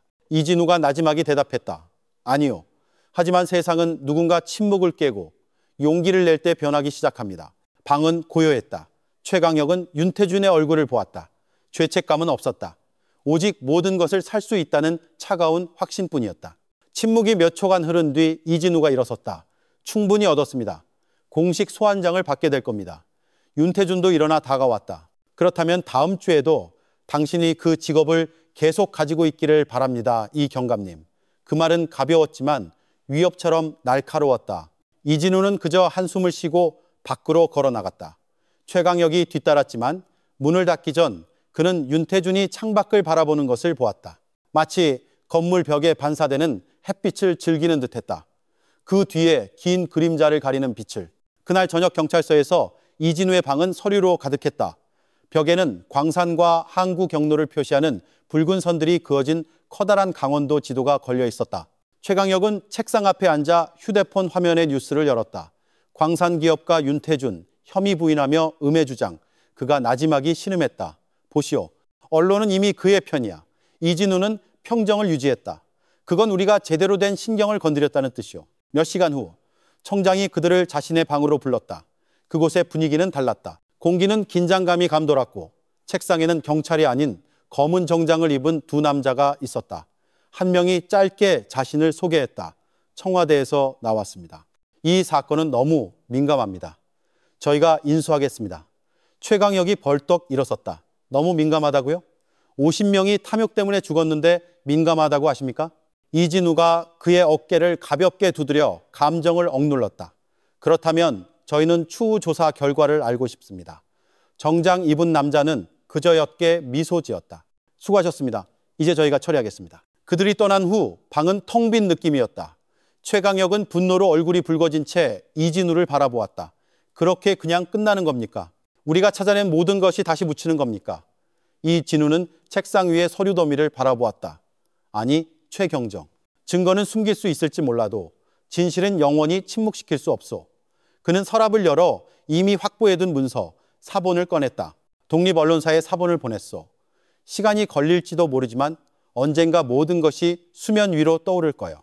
최강혁은 그를 오랫동안 바라보다가 지친 미소를 지었다. 알고 있소? 가끔 나는 왜 우리가 계속 싸우는지 모르겠어. 결과가 불공평하다는 걸 알면서도. 이진우가 옅게 미소 지었다. 만약 우리가 멈춘다면 그 그림자가 모든 빛을 삼켜버릴 테니까. 밤이 서울에 내렸다. 창밖으로 가로등 불빛이 빗물 웅덩이에 반사되어 춤추는 빗줄기를 만들었다. 이진우는 벽시계 소리만 들리는 사무실 책상에 홀로 앉아 있었다. 노트북 화면에 새로운 이메일이 나타났다. 발신인은 익명. 제목은 그들은 당신이 생각하는 것보다 더 많이 안다. 그 아래에는 한 문장이 있었다. 윤태준 서버의 대양다양 프로젝트 폴더를 찾아라. 막 들어온 최강혁이 화면을 보고 눈이 커졌다. 누가 보낸 겁니까? 이진우는 고개를 저었다. 주소 흔적이 없어. 잠시 침묵이 흘렀다. 밖에서 번개가 치며 순간적으로 방을 밝혔다. 최강혁은 마른 침을 삼켰다. 소름이 돋았다. 우리가 감시당하고 있는 것 같소? 이진우는 창밖을 바라보며 유리에 비친 자신의 그림자를 보았다.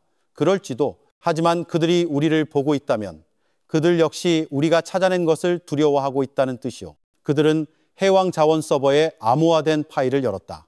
대양이라는 이름의 폴더 안에는 수백 개의 데이터가 나타났다. 이름, 위치, 그리고 비밀 거래 목록. 정선뿐만 아니라 강원도 동해, 경상도, 심지어 전라도의 광산까지. 최강혁은 믿을 수 없다는 듯 화면을 응시했다. 이건 전국적인 네트워크야. 이진우는 그 데이터를 오랫동안 응시했다. 윤태준은 더 큰 빛에서 나온 하나의 그림자에 불과했군. 밖에서 천둥 소리가 울리며 다시 비가 내리기 시작했음을 알렸다. 이진우는 창밖을 바라보았다. 최경정, 우리가 모든 것을 다 상대할 수는 없을지도 모르오. 하지만 우리는 작은 빛 하나를 밝힐 수는 있어. 최강혁이 희미하게 미소 지었다. 그리고 아마 그 정도면 그림자들이 두려워하기에 충분하겠지. 다음 날 아침 국제 언론에 뉴스가 터졌다.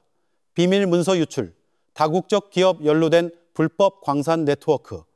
윤태준의 이름이 텔레비전 화면에 크게 실렸다. 그의 얼굴은 어제처럼 더 이상 평온하지 않고 긴장되어 있었다. 검찰이 그를 다시 소환했고 처음으로 대중은 누가 그 화려함의 빛 뒤에 숨어 있는지 묻기 시작했다. 본부 발코니에서 이진우와 최강혁은 긴 빛 끝에 맑아지기 시작하는 하늘을 바라보며 조용히 서 있었다. 최강혁이 나지막이 말했다. 이게 끝이라고 생각하나? 이진우가 대답했다. 아니. 하지만 적어도 이제 빛이 그림자를 뚫기 시작했어. 저녁바람이 불어와 서서히 물이 빠지는 강이 냄새를 실어왔다. 이진우는 멀리 태양 아래 여전히 반짝이는 소양강 물줄기를 바라보았다. 마음속으로 그는 모든 진실이 때로는 긴 밤을 지나야 하지만 항상 드러날 때가 있다는 것을 알았다. 서울의 하늘은 지난 밤의 비로 여전히 축축했다. 길가의 작은 사무실에서 커피향과 축축한 종이 냄새가 공기를 채웠다. 이진우는 어젯밤 발견한 대양 프로젝트 폴더에 시선을 고정한 채 노트북 앞에 앉아 있었다. 최강혁은 그의 뒤에 서서 이미 식어버린 커피잔을 들고 있었다. 이건 단순한 프로젝트가 아니야. 이진우가 나지막이 말했다. 그의 눈은 여전히 화면을 응시하고 있었다. 이건 네트워크의 지도야. 무슨 네트워크? 모든 것. 이진우가 대답했다. 광산, 항구, 해상, 운송, 금속 수출. 모든 것이 단 하나의 금융 경로로 연결되어 있어. 최강혁이 몸을 숙여 화면의 숫자들을 빠르게 읽었다. 각 파일에는 유령 회사, 해외 계좌, 그리고 낯설지 않은 이름들이 담겨 있었다. 대기업 총수, 전직 고위 관료, 심지어 현직에 있는 몇몇 이름까지. 그는 충격받은 얼굴로 이진우를 바라보았다.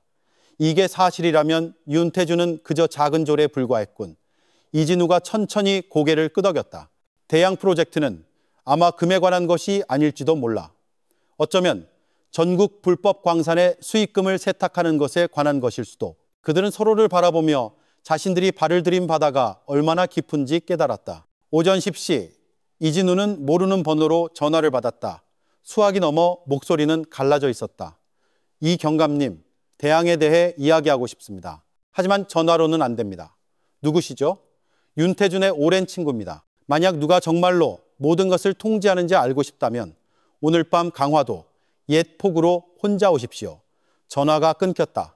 최강혁이 걱정스러운 눈으로 그를 바라보았다. 함정이 아닐까요? 이진우는 창밖을 바라보았다. 부슬비가 다시 내리기 시작했다. 함정이라면 우리가 올바른 길을 가고 있다는 뜻이요. 그날 밤 포구에서 불어오는 바람은 차가웠다.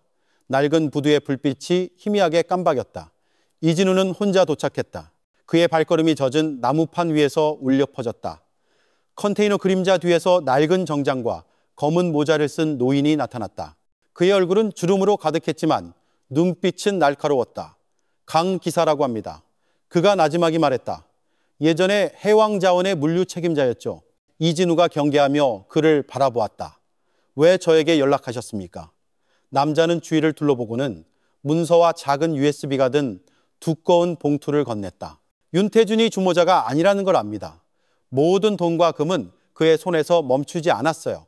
그럼 누구에게로 갔습니까? 강 기사는 길게 숨을 내쉬었다. 대양 프로젝트로. 불법 광산 자금을 가짜 수출 운송을 통해 세탁하는 그룹의 암호명이죠. 그들은 혼합 금속을 배에 실어 해외로 보내고 합법적인 광산 결과물로 기록합니다. 돈은 해외 계좌로 들어가고 사회복지재단을 통해 한국으로 돌아오죠. 서류상으로는 모든 게 합법적으로 보입니다. 이진우는 그 말을 들으며 얼어붙었다. 누가 이끌고 있습니까? 강 기사는 잠시 망설이다가 나지막이 대답했다. 예전에 에너지부에서 일했던 사람입니다. 지금은 국회에 앉아있죠. 침묵. 오직 파도 소리만이 밤의 정적을 깼다. 왜 저에게 이 모든 걸 주시는 겁니까? 이진우가 물었다. 저는 이제 늙었습니다, 경감님. 예전에는 눈 감았지만 정선에서 죽은 사람들에 대해 듣고 나니 침묵 또한 죄가 될 수 있다는 걸 알았습니다. 이진우가 더 묻기 전에 남자는 천천히 뒤로 물러나 부두의 그림자 속으로 사라졌다. 짠바다 냄새와 무거운 봉투만 이진우의 손에 남았다. 그들은 그날 밤 거의 잠을 자지 못했다. 다음 날 아침 최강혁이 USB의 내용을 확인했다. 안에는 공식 부처직인이 찍힌 문서와 다른 대양 로고가 밝힌 화물선 사진들이 있었다. 이진우는 뒤에 서 있었다. 그의 얼굴은 굳어 있었다. 이게 유출되면 우리 경력만 끝나는 게 아닐 겁니다. 최강혁이 말했다. 이진우가 그를 바라보았다. 양심을 잃는 것보다 경력을 잃는 게 낫소. 그들이 다음 행동을 결정하기도 전에 문 삐걱거리는 소리가 그들 둘을 돌아보게 했다. 우편 배달부가 서 있었다. 발신인 이름이 없는 봉투를 건넸다. 안에는 단 한 장의 사진이 있었다. 어젯밤 강화도 포구에서의 이진우와 강 기사의 모습. 멀리서 찍은 사진이었다. 뒷면에는 손글씨로 쓰여 있었다. 멈춰라. 그렇지 않으면 바다가 너희 또한 삼킬 것이다. 최강혁이 책상을 쳤다. 그의 얼굴이 창백해졌다. 그들은 우리의 모든 움직임을 알고 있어. 이진우는 길게 숨을 내쉬며 창밖을 바라보았다. 그건 우리가 그들의 영역을 밟았다는 뜻이요. 그날 오후 이진우는 예전에 소양호 시신을 부검했던 국과수 법의관 한서연 박사를 다시 만났다. 작은 카페에서 이진우는 강 기사에게서 받은 문서를 건넸다. 한 박사는 빠르게 읽고는 걱정 가득한 눈으로 이진우를 바라보았다. 이게 사실이라면 정선 사건은 끝이 아니에요. 이건 훨씬 더 큰 무언가의 불꽃일 뿐이에요. 제가 진위 여부를 확인하는 데 도움을 줄 수는 있지만 조심하세요, 이 경감님. 이걸 열고 싶지 않은 사람들이 있어요. 이진우가 고개를 끄덕였다. 알고 있습니다. 하지만 우리는 이미 너무 멀리 와서 돌아갈 수 없습니다. 밤, 인적이 드문 사무실에서 최강혁은 여전히 화면을 응시했다. 나는 계속 강 기사의 말을 생각하고 있어. 침묵 또한 죄가 될 수 있다. 가끔은 당신이 부러워. 이 경감. 당신은 항상 무엇이 옳은지 아니까. 이진우가 옅게 미소 지었다. 나도 두렵소. 최경정. 하지만 우리가 두려움이 이끌도록 내버려 둔다면 더 이상 아무도 진실을 찾으려 용기 내지 않을 거요. 자정, 이진우는 노트북을 덮었다. 밖에서는 다시 세찬 비가 내리는 소리가 들렸다. 그는 창가로 걸어가 어둠 속에 펼쳐진 소양강을 바라보았다. 멀리서 배의 불빛이 희미하게 깜박였다. 물에 떨어진 별 같았다. 최강혁은 밖의 빗소리를 들었다. 마치 바다가 부르는 소리 같았다. 마치 대양 그 자체가 속삭이는 것 같았다. 그의 머릿속에서 모든 조각이 맞춰지기 시작했다. 정선의 금, 유령회사, 윤태준의 이름, 대양 프로젝트, 그리고 포구의 늙은 남자 목소리. 모든 것이 한 가지를 가리키고 있었다. 숨기기에는 너무나 거대한 진실. 하지만 혼자서 밝히기에는 너무나 위험한 진실. 그는 휴대폰을 꺼내 최강혁에게 짧은 메시지를 입력했다. 내일 아침 서울로 간다. 이 모든 것을 열 수 있는 사람을 만나야 한다. 메시지가 전송되었다. 밖에서 다시 번개가 쳤다. 이진우는 맞은편 건물을 바라보았다. 비의 그림자 사이에서 작은 빨간 불빛이 한 번 깜박이고는 꺼졌다. 마치 조용한 경고를 보내는 듯했다. 그리고 그날 밤 춘천은 다시 긴 비 속으로 가라앉았다. 춘천발 기차는 잿빛 새벽에 서울에 도착했다. 수도의 공기는 무거웠다. 젖은 아스팔트 냄새와 아직 잠들지 못한 거리의 경적 소리로 가득했다. 이진우는 낡은 재킷을 입고 역 밖으로 나섰고 최강혁은 노트북과 서류가 든 검은 가방을 맨 채 뒤에서 길게 하품했다. 또 다른 정글에 온 걸 환영하오. 최강혁이 농담 반 진담 반으로 중얼거렸다. 이진우가 옅게 미소 지었다. 여기 나무는 목재가 아니라 빌딩들이지. 그들은 종로의 한 작은 호텔로 향했다. 편안해서가 아니라 눈에 띄고 싶지 않아서였다. 3층 창문에서 이진우는 광고판과 고층 빌딩들을 바라보았다. 침울한 아침 햇살 속에서 서울은 마치 자신의 비밀을 감추느라 분주한 도시처럼 보였다. 간단히 씻고 난 후 이진우는 아직 휴대폰으로 지도를 확인하고 있는 최강혁을 바라보았다. 시스템 내부에 한 사람이 필요해. 대양의 데이터를 검증하는 데 도움을 줄 수 있는 사람. 이 큰 도시에서 누굴 믿을 수 있겠소? 이진우는 휴대폰 화면을 보며 오랫동안 고민했다. 국회에너지위원회에 오랜 친구가 있어. 이름은 강성민. 예전에 석유 밀수 사건 때 같이 일했지. 깨끗한 사람이요. 최강혁이 천천히 고개를 끄덕였다. 그가 변하지 않았기를 바라야겠군. 그날 오후 그들은 국회의사당 근처의 낡은 커피숍에서 강성민을 만났다. 남자는 이제 관자놀이에 흰머리가 생겼지만 눈빛은 여전히 예전처럼 날카로웠다. 이진우 경감. 그가 이진우의 어깨를 두드리며 말했다. 여기에 오지 말았어야 했어. 알고 있어. 이진우가 차분하게 대답했다. 하지만 선택의 여지가 없었어. 그들은 방구석에 앉았다. 에스프레소 머신 소리와 직장인들의 대화 소리가 뒤섞였다. 이진우가 USB 데이터 사본이 담긴 파일을 열었다. 강성민은 하나씩 읽고는 길게 한숨을 쉬었다. 이 모든 것 소문으로 들었어. 대양 프로젝트는 보통 프로젝트가 아니야. 적어도 3개의 부처와 하나의 대형은행이 연루되어 있지. 만약 이 데이터가 유효하다면 자네들이 건드린 건 광산 마피아가 아니라 이 나라 지하 경제의 심장이야. 최강혁이 믿을 수 없다는 듯 그를 바라보았다. 어떤 시스템 말입니까? 강성민은 앞에 커피를 바라보았다. 그의 목소리가 낮아졌다. 자네가 깨끗하다고 생각하는 많은 것들에 자금을 대는 시스템이지. 저녁이 다가올 무렵 강성민은 강남에 있는 오션 글로벌 벤처스라는 컨설팅 회사 사무실 주소를 건넸다. 여기가 그들의 위장막이야. 모든 자금 흐름이 저곳을 통과해. 그가 말했다. 밤, 이진우와 최강혁은 웅장한 유리 건물 맞은편에 섰다. 창문 너머로 몇몇 사람들이 야근하는 모습이 보였다. 컨설팅 회사라고? 최강혁이 속삭였다. 아니면 자금 세탁 본부? 이진우가 작은 카메라를 들어 건물 간판을 찍었다. 곧 알게 되겠지. 밤 9시경 회색 정장을 입은 한 남자가 2명의 경호원과 함께 나왔다. 이진우가 찍은 사진을 확대하자 그의 얼굴이 굳어졌다. 최경정, 저 사람이야. 누구? 강 기사가 말했던 국회의원. 예전 에너지부 관료였고 지금은 국영광산 회사의 이사지. 최강혁이 그를 바라보았다. 대양이 여기서 통제되고 있는 게 맞았군. 이진우가 고개를 끄덕였다. 그리고 이제 우리는 그의 얼굴을 알고 있어. 다음 날 그들은 한 중견 탐사 보도 기자를 만나려 했다. 그러나 이진우가 대양이라는 단어를 언급하자 기자의 표정이 즉시 변했다. 죄송합니다, 이 경감님. 그가 나지막이 말했다. 2년 전 저희가 잠시 조사했었습니다. 저희 기자 2명이 강원도에서 실종됐죠. 그 이후로 아무도 감히 기사를 쓰지 못합니다. 그는 책상 위에 자신의 명함을 놓으며 의미심장한 눈으로 이진우를 바라보았다. 서울에서는 진실이 거짓말보다 더 위험할 수 있습니다. 조심하십시오. 건물 밖에서 최강혁이 보도의 작은 돌을 찾다. 하나씩 문이 닫히고 있어. 계속 우리끼리 이렇게 가야 합니까? 이진우는 멀리 바라보았다.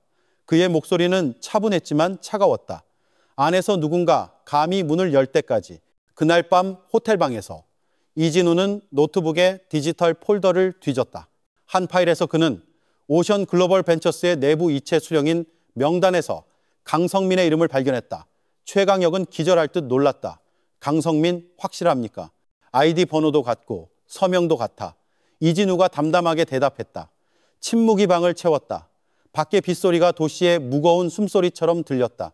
아마 강요당했을지도 모르죠. 최강혁이 변명하려 했다. 아니면 이진우가 화면을 응시했다. 그가 우리를 시험하고 있는 걸지도. 갑자기 그의 휴대폰이 진동했다. 이름 없는 메시지가 들어왔다. 아무도 믿지 마라. 그를 포함해서. 메시지 아래에는 그들의 만남 후 불과 몇 시간 만에 오션 글로벌 건물로 들어가는 강성민의 사진이 있었다. 새벽이 다가올 무렵 최강혁이 벽에 기댄 채 앉았다. 이제 계획이 뭡니까? 이진우는 여전히 열려있는 노트북 화면을 응시했다. 내일 우리는 길을 나눈다. 자네는 국내 자금 흐름을 조사하고 나는 해외에서 오는 걸 맡겠소. 만약 그들이 우리를 감시하고 있다면 내가 미끼가 되겠소. 최강혁이 걱정스럽게 그를 바라보았다. 미쳤습니까? 그들이 이진우가 그를 깊이 바라보았다. 진실이 지나갈 수 있도록 누군가는 폭풍을 막아내야 하오. 다음 날 아침 최강혁은 택배 기사로 위장하여 오션 글로벌 사무실에 들어갔다. 그는 펜 안에 작은 카메라를 숨겨 문서와 고객 명단을 촬영했다. 한편 이진우는 경제부에서 국제 송금 데이터 접근을 열어줄 수 있는 오랜 인맥을 만났다. 그는 오션 글로벌과 해외 계좌 사이의 거래 패턴, 즉 대양으로 향할지 모를 돈의 흔적을 찾고 있었다. 그러나 그가 건물을 나왔을 때 이진우는 무언가를 느꼈다. 검은 세단 한 대가 길 건너편에 멈춰서 있었다. 엔진이 아직 켜져 있었다. 그는 발걸음을 재촉해 건물 사이의 좁은 골목으로 건너갔다. 비가 다시 내렸다. 물방울 소리 사이로 뒤에서 다가오는 발소리가 들렸다. 서울에 오지 말았어야 했어, 이진우. 그가 돌아섰다. 강성민이 서 있었다. 그의 정장은 젖어 있었고 얼굴에는 이제 미소가 없었다. 그럼 이 모든 게 함정이었군. 강성민이 작게 웃었다. 이상주의가 대양을 이길 수 있다고 생각하나? 당신은 깨끗한 사람이었소. 깨끗한 사람도 먹고 살아야지. 강성민이 차갑게 대답하고는 돌아섰다. 비가 그의 발걸음을 삼켰고 휘발유 냄새와 젖은 서울의 흙냄새만 남았다. 이진우는 빗물과 함께 사라지는 남자의 그림자를 보며 조용히 서 있었다.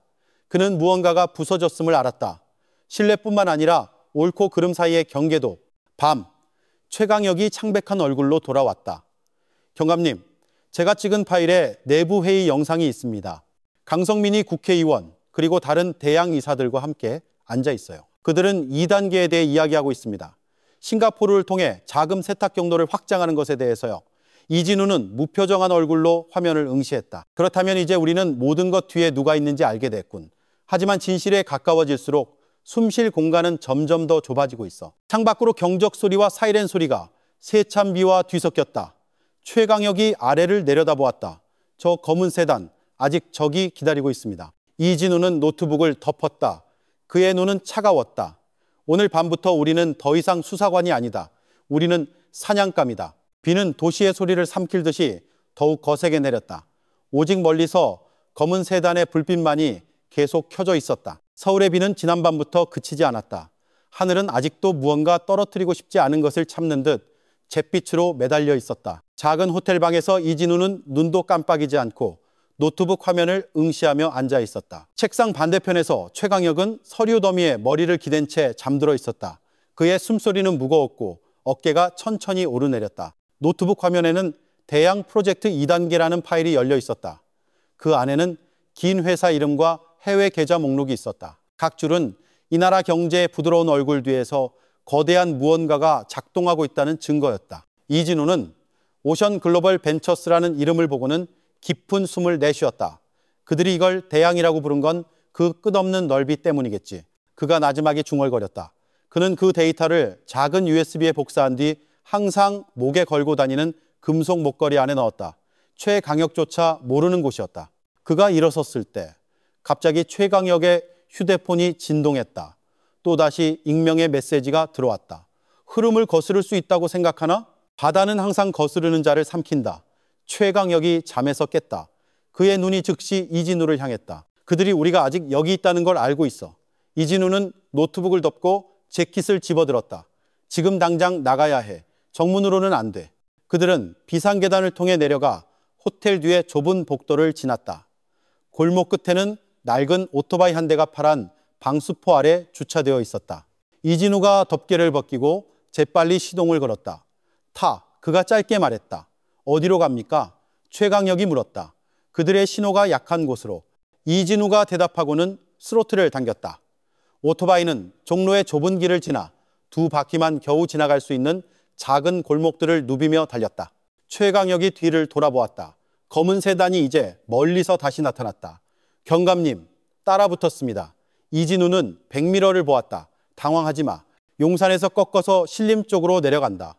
내가 아는 곳이 하나 있어. 최강혁은 더 이상 묻지 않았다. 비가 그들의 얼굴을 때렸다. 경고처럼 세차게. 그들이 신림동에 들어서자 분위기가 바뀌었다. 낡은 집들이 빽빽하게 서 있었고 페인트는 벗겨져 있었다. 몇 분마다 지나가는 지하철 소리가 정적을 깼다. 대나무 울타리와 젖은 나무들 뒤에서 서울은 마치 과거의 도시로 변한 듯했다. 그들이 향하는 곳은 선로가에 있는 낡은 집이었다. 예전에 인신매매 사건을 추적할 때 경찰을 자주 도왔던 신 기자라는 이름의 은퇴한 언론인 소유였다. 그들이 도착했을 때 노인은 이미 문 앞에서 기다리고 있었다. 빛바랜 한복과 슬리퍼 차림이었다. 이진우 경감. 그가 옅게 미소 지으며 말했다. 큰 놈들과 또 한판 벌이고 있다는 소식 들었네. 이진우는 고개를 끄덕이는 것으로 답했다. 이번 한 번만 도움이 필요합니다, 선생님. 진실에 관한 일이라면 내겐 항상 시간이 있지. 신 기자가 그들을 안으로 안내하며 대답했다. 신문 더미와 오래된 사진들로 가득한 소박한 거실에서 이진우는 대양과 강성민 그리고 최강혁이 찍은 영상에 대해 모든 것을 설명했다. 신 기자는 조용히 듣고는 담배에 불을 붙였다. 자네가 정말 이걸 터뜨릴 작정이라면 그가 나지막이 말했다. 데이터를 해외로 보내야 해. 국제 언론으로. 여기서는 진실이 편집실에서 죽는 경우가 허다해. 최강경이 이진우를 바라보았다. 하지만 어떻게 모든 채널이 감시되고 있는데 신 기자가 희미하게 미소 지었다. 아직 옛날 방식이 남아있지. 공중을 통해서 그는 낡은 노트북을 꺼내 독립언론인 커뮤니티 소유의 아마추어 위성통신에 연결했다. 이 네트워크는 느리지만 안전해. 여기에 업로드하면 2시간이 걸릴 거야. 그 후에는 바깥 세상이 알게 되겠지. 그 2시간은 2년처럼 느껴졌다. 밖에서는 비가 점점 거세게 내려 가로등 불빛을 낡은 집벽에 반사시켰다. 이진우와 최강혁은 번갈아 창가에서 경계를 섰고 신 기자는 노트북 앞에 앉아 있었다. 그의 눈은 화면에서 천천히 올라가는 퍼센티지 숫자에서 떼지 않았다. 60% 됐네. 그가 나지막이 말했다. 이진우는 화면을 보며 연결이 유지되는지 확인했다. 마음속으로 그는 몇 초가 지날수록 죽음의 가능성에 가까워지지만 또한 그가 그토록 찾아 헤매던 해방에도 가까워지고 있음을 알았다. 만약 오늘 밤 내가 쓰러진다면 그는 속으로 생각했다. 적어도 내 마지막 총알이 어디를 향했는지는 알고 있겠지. 갑자기 집 앞에 차가 멈추는 소리가 들렸다. 최강혁이 몸을 일으켰다. 경감님, 그들입니다. 차의 헤드라이트가 유리창을 뚫고 들어와 벽에 긴 그림자를 만들었다. 이진우가 방해불을 껐다. 신 기자님, 업로드를 계속하십시오. 무슨 일이 있어도 멈추지 마세요. 노인은 고개를 끄덕였다. 그의 손은 떨렸지만 눈은 여전히 집중되어 있었다. 밖에서 다가오는 발소리가 들렸다. 누군가 문을 세게 두드렸다. 신 기자님, 지역 보안팀입니다. 드릴 말씀이 있습니다. 최강혁이 이진우를 바라보았다. 그의 얼굴은 굳어 있었다. 그들이 우리가 여기 있는 걸 알고 있어. 이진우는 재킷 뒤에서 작은 권총을 꺼내 창가를 바라보았다. 정말 보안팀이라면 왜 제복도 없이 한밤중에 찾아왔겠소. 노크는 쾅쾅거리는 소리로 변했다. 문이 심하게 흔들렸다. 80%. 신 기자가 외쳤다. 최강혁이 의자를 가져다 문손잡이 아래에 괴었다. 빗소리가 모든 것을 삼켰다. 밖에서 누군가 소리치는 소리가 들렸다.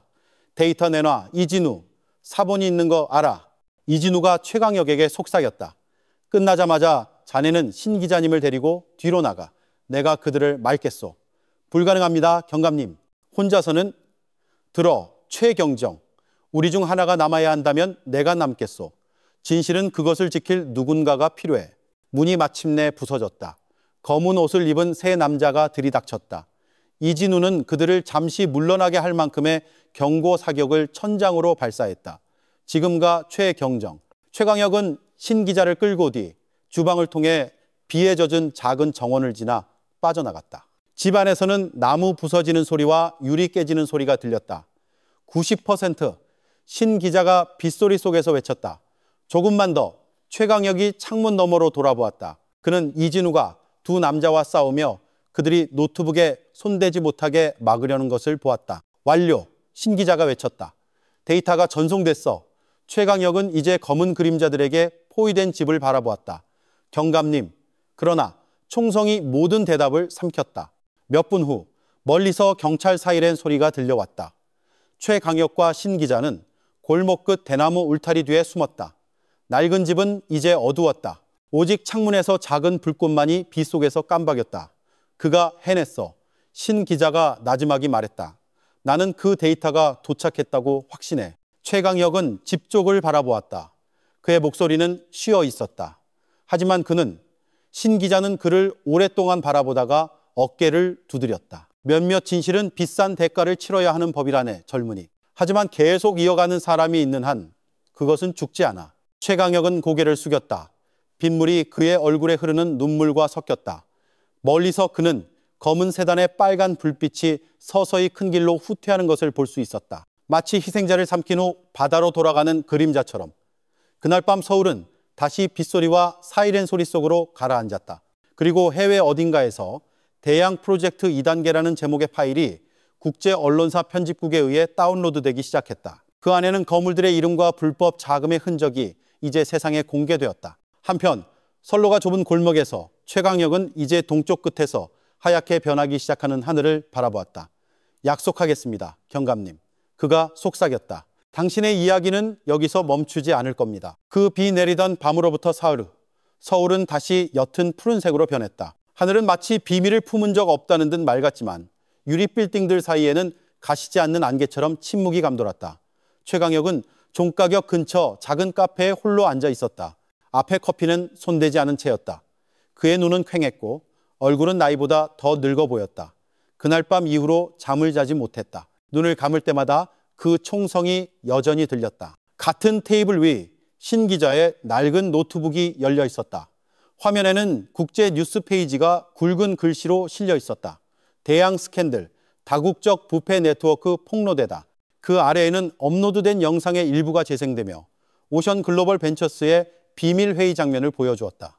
강성민 국회의원, 그리고 다른 대양 이사들의 얼굴이 선명하게 드러났다. 이진우의 이름은 어디에도 언급되지 않았지만 최강혁은 온 세상이 방금 그 데이터를 통해 그의 목소리를 들었음을 알았다. 신 기자가 물 2잔을 들고 왔다. 이 뉴스는 이미 사방으로 퍼졌네. 최경정. 세상이 떠들썩해. 하지만 기억하게. 자네가 싸우는 상대는 아직 지지 않았어. 최강혁이 천천히 고개를 끄덕였다. 알고 있습니다. 선생님, 하지만 적어도 이제 사람들은 무슨 일이 있었는지 알겠죠. 그는 다시 화면을 바라보았다. 그가 아직 살아있다고 믿으십니까? 신 기자는 그를 오랫동안 바라보다가 대답했다. 때로는 이진우 같은 사람은 그렇게 쉽게 죽지 않아. 그는 여전히 감히 맞서는 모든 사람 속에서 살아있지. 그날 오후 그들은 카페를 떠나 붐비는 보도를 걸었다. 벽에는 대학생과 활동가들이 퍼뜨린 노동자에게 정의를 이라고 쓰인 포스터들이 붙기 시작했다. 젊은 얼굴들이 열정 가득한 눈으로 같은 글씨가 쓰인 판지를 들고 있었다. 우리는 침묵하지 않겠다. 최강혁은 잠시 멈춰섰다. 그의 눈이 따뜻해졌다. 아마 이것이 이진우가 보고 싶었던 것일지도 모른다.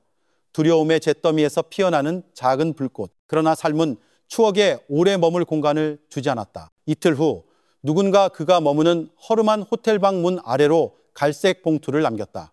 안에는 멀리서 찍은 자신과 신 기자의 사진 한 장, 그리고 뒷면에 손글씨가 있었다. 다음은 너다. 최강혁은 그 사진을 꽉 쥐었다. 숨이 가빠졌다. 그는 게임이 끝나지 않았음을 알았다. 밤, 그는 이제 조용해진 낡은 집에서 신 기자를 만났다. 그들이 아직 우리를 감시하고 있습니다. 그가 말했다. 여기에 계속 있으면 위험합니다. 신 기자는 미소 지으며 담배를 깊이 빨아들였다. 나는 숨기에는 너무 늙었네, 젊은이. 하지만 자네는 아직 시간이 있어. 떠나게. 이진우가 시작한 일을 계속해. 최강혁은 노인을 바라보았다. 그들의 눈이 긴 침묵 속에서 마주쳤다.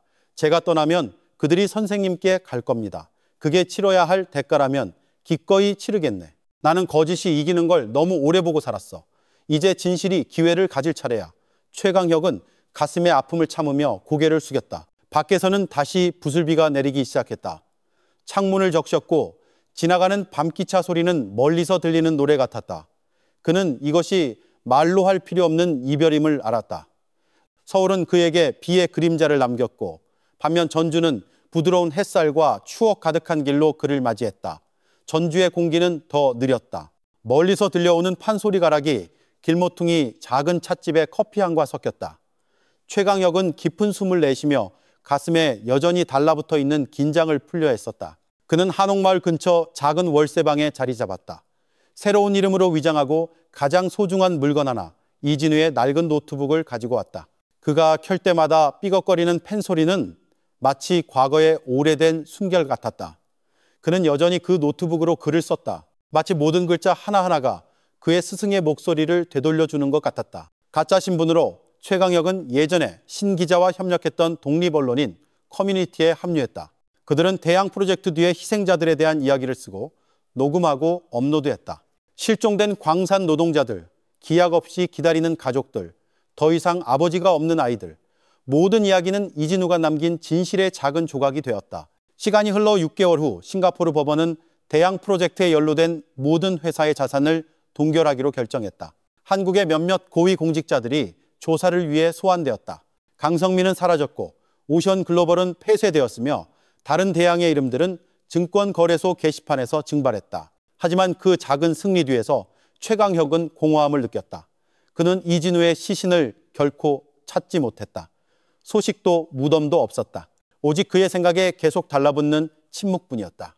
12월의 어느 날 밤 그가 다음 발표를 위해 다큐멘터리 영상을 편집하고 있을 때 그와 신 기자 그리고 이진우 단 3사람만 아는 익명 주소로 이메일이 도착했다. 제목은 단 한 단어, 바다. 안에는 작은 항구에 서 있는 갈색 재킷을 입은 남자의 흐릿한 사진이 있었다. 얼굴은 명확하지 않았지만 최강혁은 그가 누구인지 알았다. 사진 아래의 문장을 읽을 때 그의 손이 떨렸다. 진실은 결코 가라앉지 않는다. 그의 눈물이 소리 없이 흘러내렸다. 밖에서는 남쪽에서 불어오는 바닷바람이 부드럽게 불었다. 그는 노트북을 덮고 전주의 밤하늘을 바라보았다. 작은 별들이 멀리서 보내는 신호처럼 반짝였다. 아마 이진우는 살아있을지도 모른다. 아닐지도 모른다. 하지만 그 메시지는 충분했다. 투쟁이 끝나지 않았다는 신호였다. 다음 날 아침 최강혁은 돌아오지 못한 이들에 대하여 라는 간단한 제목의 새로운 기사를 썼다. 그는 떨리는 손으로 그러나 확신에 찬 마음으로 썼다. 그는 소양호에 가라앉은 50명의 노동자들, 홀로 싸운 경찰, 그리고 권력의 어둠 속에서도 계속 타오르는 희망에 대해 이야기했다. 모든 문장은 기도 같았고 모든 마침표는 약속이었다. 그 기사가 발표되고 수천 명의 사람들이 읽었을 때 그는 이진우가 어딘가에서 미소 짓고 있을 것을 알았다. 그의 마지막에 그는 짧은 한 문장을 덧붙였다. 정의는 늦게 올지 모른다. 하지만 감히 쓰는 사람이 있는 한 그것은 사라지지 않을 것이다. 몇 달 후 최강혁은 소양호숫가에 섰다. 물은 이제 고요했고 황금빛 저녁 하늘을 반사하고 있었다. 호숫가에는 두 언어로 간단한 글귀가 새겨진 작은 돌 기념비가 서 있었다. 집으로 돌아오지 못한 이들을 위하여 진실은 가라앉을지언정 사라지지 않는다. 최강혁은 기념비 발치에 흰 꽃을 놓고 천천히 흔들리는 물을 오랫동안 바라보며 서 있었다. 바람이 불어와 젖은 흙냄새와 둥지로 돌아가는 새들의 소리를 실어왔다. 그는 눈을 감고 그날 밤 이진우의 목소리를 떠올렸다. 누군가는 폭풍을 막아내야 하오. 진실이 지나갈 수 있도록. 이제 그는 온전히 이해했다.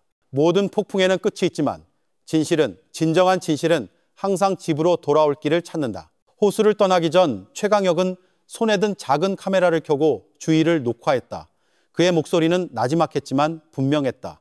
이건 끝이 아닙니다. 이건 단지 다음 이야기가 시작되기 전에 쉼표일 뿐입니다. 그는 옅게 미소 지으며 물 쪽을 바라보았다. 태양이 주황색 구름 뒤로 서서히 지고 있었다. 호수 표면에 빛을 반사하며 어둠 사이에서 타오르는 금 조각처럼 보였다. 그리고 멀리서 아마 단지 그림자일 뿐이었지만 최강혁은 호수 건너편에 누군가 서 있는 것을 본 듯한 기분이 들었다. 그가 전에 본 적 있는 갈색 재킷과 모자를 쓰고 있었다. 그 형체는 그를 잠시 바라보다가 멀리 걸어가 저녁 안개 속으로 사라졌다. 최강혁은 움직이지 않았다. 그는 그저 그곳에 서서 얼굴에 작은 미소가 번지는 것을 내버려 두었다. 또 뵙겠습니다, 경감님. 그가 속삭였다. 그날 소양호의 저녁은 달랐다. 주황색 하늘이 서서히 보라색으로 변했고 호수는 거대하고 고요한 거울처럼 하늘색을 반사했다.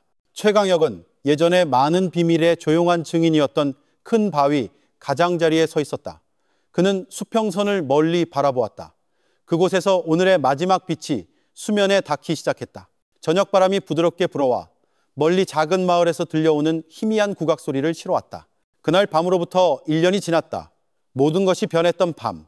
이진우를 잃고 서울을 떠나 외롭지만 정직한 길을 선택했던 밤. 많은 것이 바뀌었다. 세상은 정의에 대해, 예전에는 이름 없다고 여겨졌던 노동자들에 대해 이야기하기 시작했다. 하지만 그 모든 것 뒤에서 최강혁은 투쟁이 끝나지 않았음을 알았다. 진실은 법정에서 끝나지 않는다. 그것은 잊기를 거부하는 사람들의 기억 속에서 살아 숨쉰다. 그는 어깨에서 작은 가방을 내려 예전에 이진우가 자주 사용하던 낡은 카메라를 꺼냈다. 카메라는 옆이 찌그러졌지만 여전히 작동했다. 떨리는 손으로 최강혁은 저녁 하늘을 향해 카메라를 겨눴다. 스승님을 위해 그가 나지막이 속삭였다. 작은 찰칵 소리가 들렸다. 마치 시간이 잠시 멈춘 듯했다. 화면 그림자 속에서 그는 자신의 반사된 모습을 보았다. 그리고 왠지 모르게 그의 옆에는 마치 다른 그림자가 서서 미소 짓는 것 같았다. 최강혁이 미소로 답했다. 당신이 옳았어요, 경감님. 그가 나지막이 말했다. 우리는 다른 사람이 진실을 써주길 기다릴 수 없어요. 우리 자신이 직접 써야만 합니다. 그는 다시 한번 호수를 바라보았다. 물이 천천히 흔들리며 여전히 살아있는 심장박동처럼 작은 원들을 남겼다. 마지막 기사가 발표된 이후 최강혁은 가족을 잃은 사람들, 전직 노동자들, 그리고 그의 용기에 영감을 받은 젊은 기자들로부터 수백 통의 편지를 받았다. 어떤 이는 우리가 감히 말하지 못했던 것을 써주셔서 감사합니다라고 썼고, 어떤 이는 희망 가득한 얼굴들의 작은 사진들을 보냈다. 그는 그 모든 것을 빗디라는 이름의 폴더에 저장했다. 그날 밤 그는 호숫가 작은 식당에 앉았다. 석유램프가 바람에 부드럽게 흔들렸다. 식당 주인인 한 할머니가 뜨거운 차 한 잔을 내어주며 말했다. 젊은이는 혼자 여기 자주 오는 구먼. 누굴 기다리고 있나? 최강혁은 그 따뜻한 미소를 바라보며 나지막이 대답했다. 아닙니다, 할머니.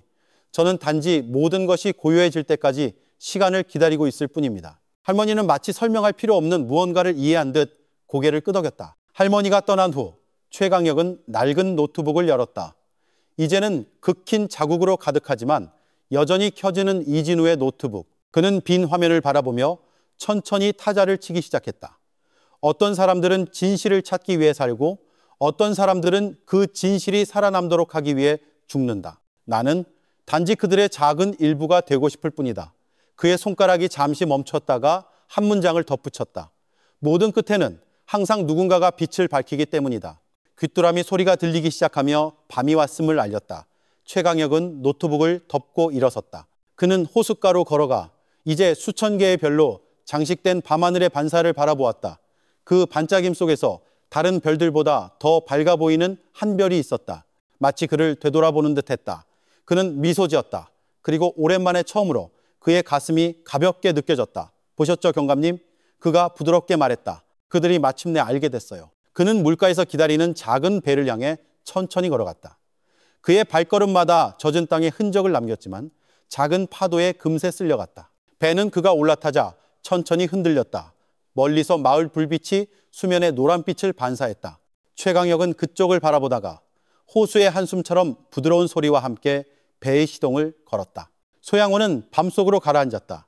하지만 어둠 속에서 동쪽으로 천천히 움직이는 배에서 나온 작은 빛 하나가 있었다. 마치 꺼지기를 거부하는 빛, 감히 쓰고, 감히 기억하고, 감히 믿는 사람이 있는 한, 진실은 결코 가라앉지 않을 것이란 마음으로 한 약속처럼. 친애하는 시청자 여러분, 삶은 종종 우리를 현실과 희망 사이의 갈림길로 이끕니다. 우리 모두는 평온한 삶을 원하고 가족의 행복을 원하며 더 나은 미래를 원합니다. 하지만 때로는 그 소박한 바람 속에서 우리는 세상이 항상 약속된 것처럼 아름답지만은 않다는 것을 잊곤 합니다. 최강혁과 이진우의 이야기는 단지 어둠에 관한 것이 아니라 용기에 관한 것입니다. 세상이 비웃더라도 오른편에 설 용기, 다른 이들이 침묵을 선택할 때 진실을 쓸 용기, 그들로부터 우리는 정의가 빨리 오지는 않지만 포기하지 않는 이들에게는 항상 찾아온다는 것을 배웁니다. 두려움이 당신의 양심을 죽게 내버려 두지 마십시오. 돈과 헛된 약속이 우리를 인간성에 눈멀게 하지 않도록 하십시오. 결국 남는 것은 권력이나 부가 아니라 좋은 이름과 깨끗한 마음이기 때문입니다. 만약 오늘 당신이 힘겹게 싸우고 있거나 길을 잃었다면 기억하십시오. 모든 폭풍은 반드시 잦아들고 모든 어둠은 발견되기를 기다리는 작은 빛을 품고 있습니다. 당신은 위대한 사람이나 영웅이 아닐지도 모릅니다. 하지만 진실은 항상 당신처럼 귀 기울이고 이해하며 눈 감지 않으려는 누군가를 필요로 합니다. 그리고 언젠가 당신이 침묵과 저항, 안전과 정의 사이의 어려운 선택에 직면하게 된다면 이 이야기를 기억하십시오. 세상은 분노만으로 변하는 것이 아니라 용기와 사랑으로 변하기 때문입니다. 정직하고 마음을 가진, 그리고 아무리 작더라도 감히 빛을 밝히는 인간으로 남아주십시오. 단 하나의 빛이라도 켜져 있는 한 진실은 결코 가라앉지 않을 것이기 때문입니다.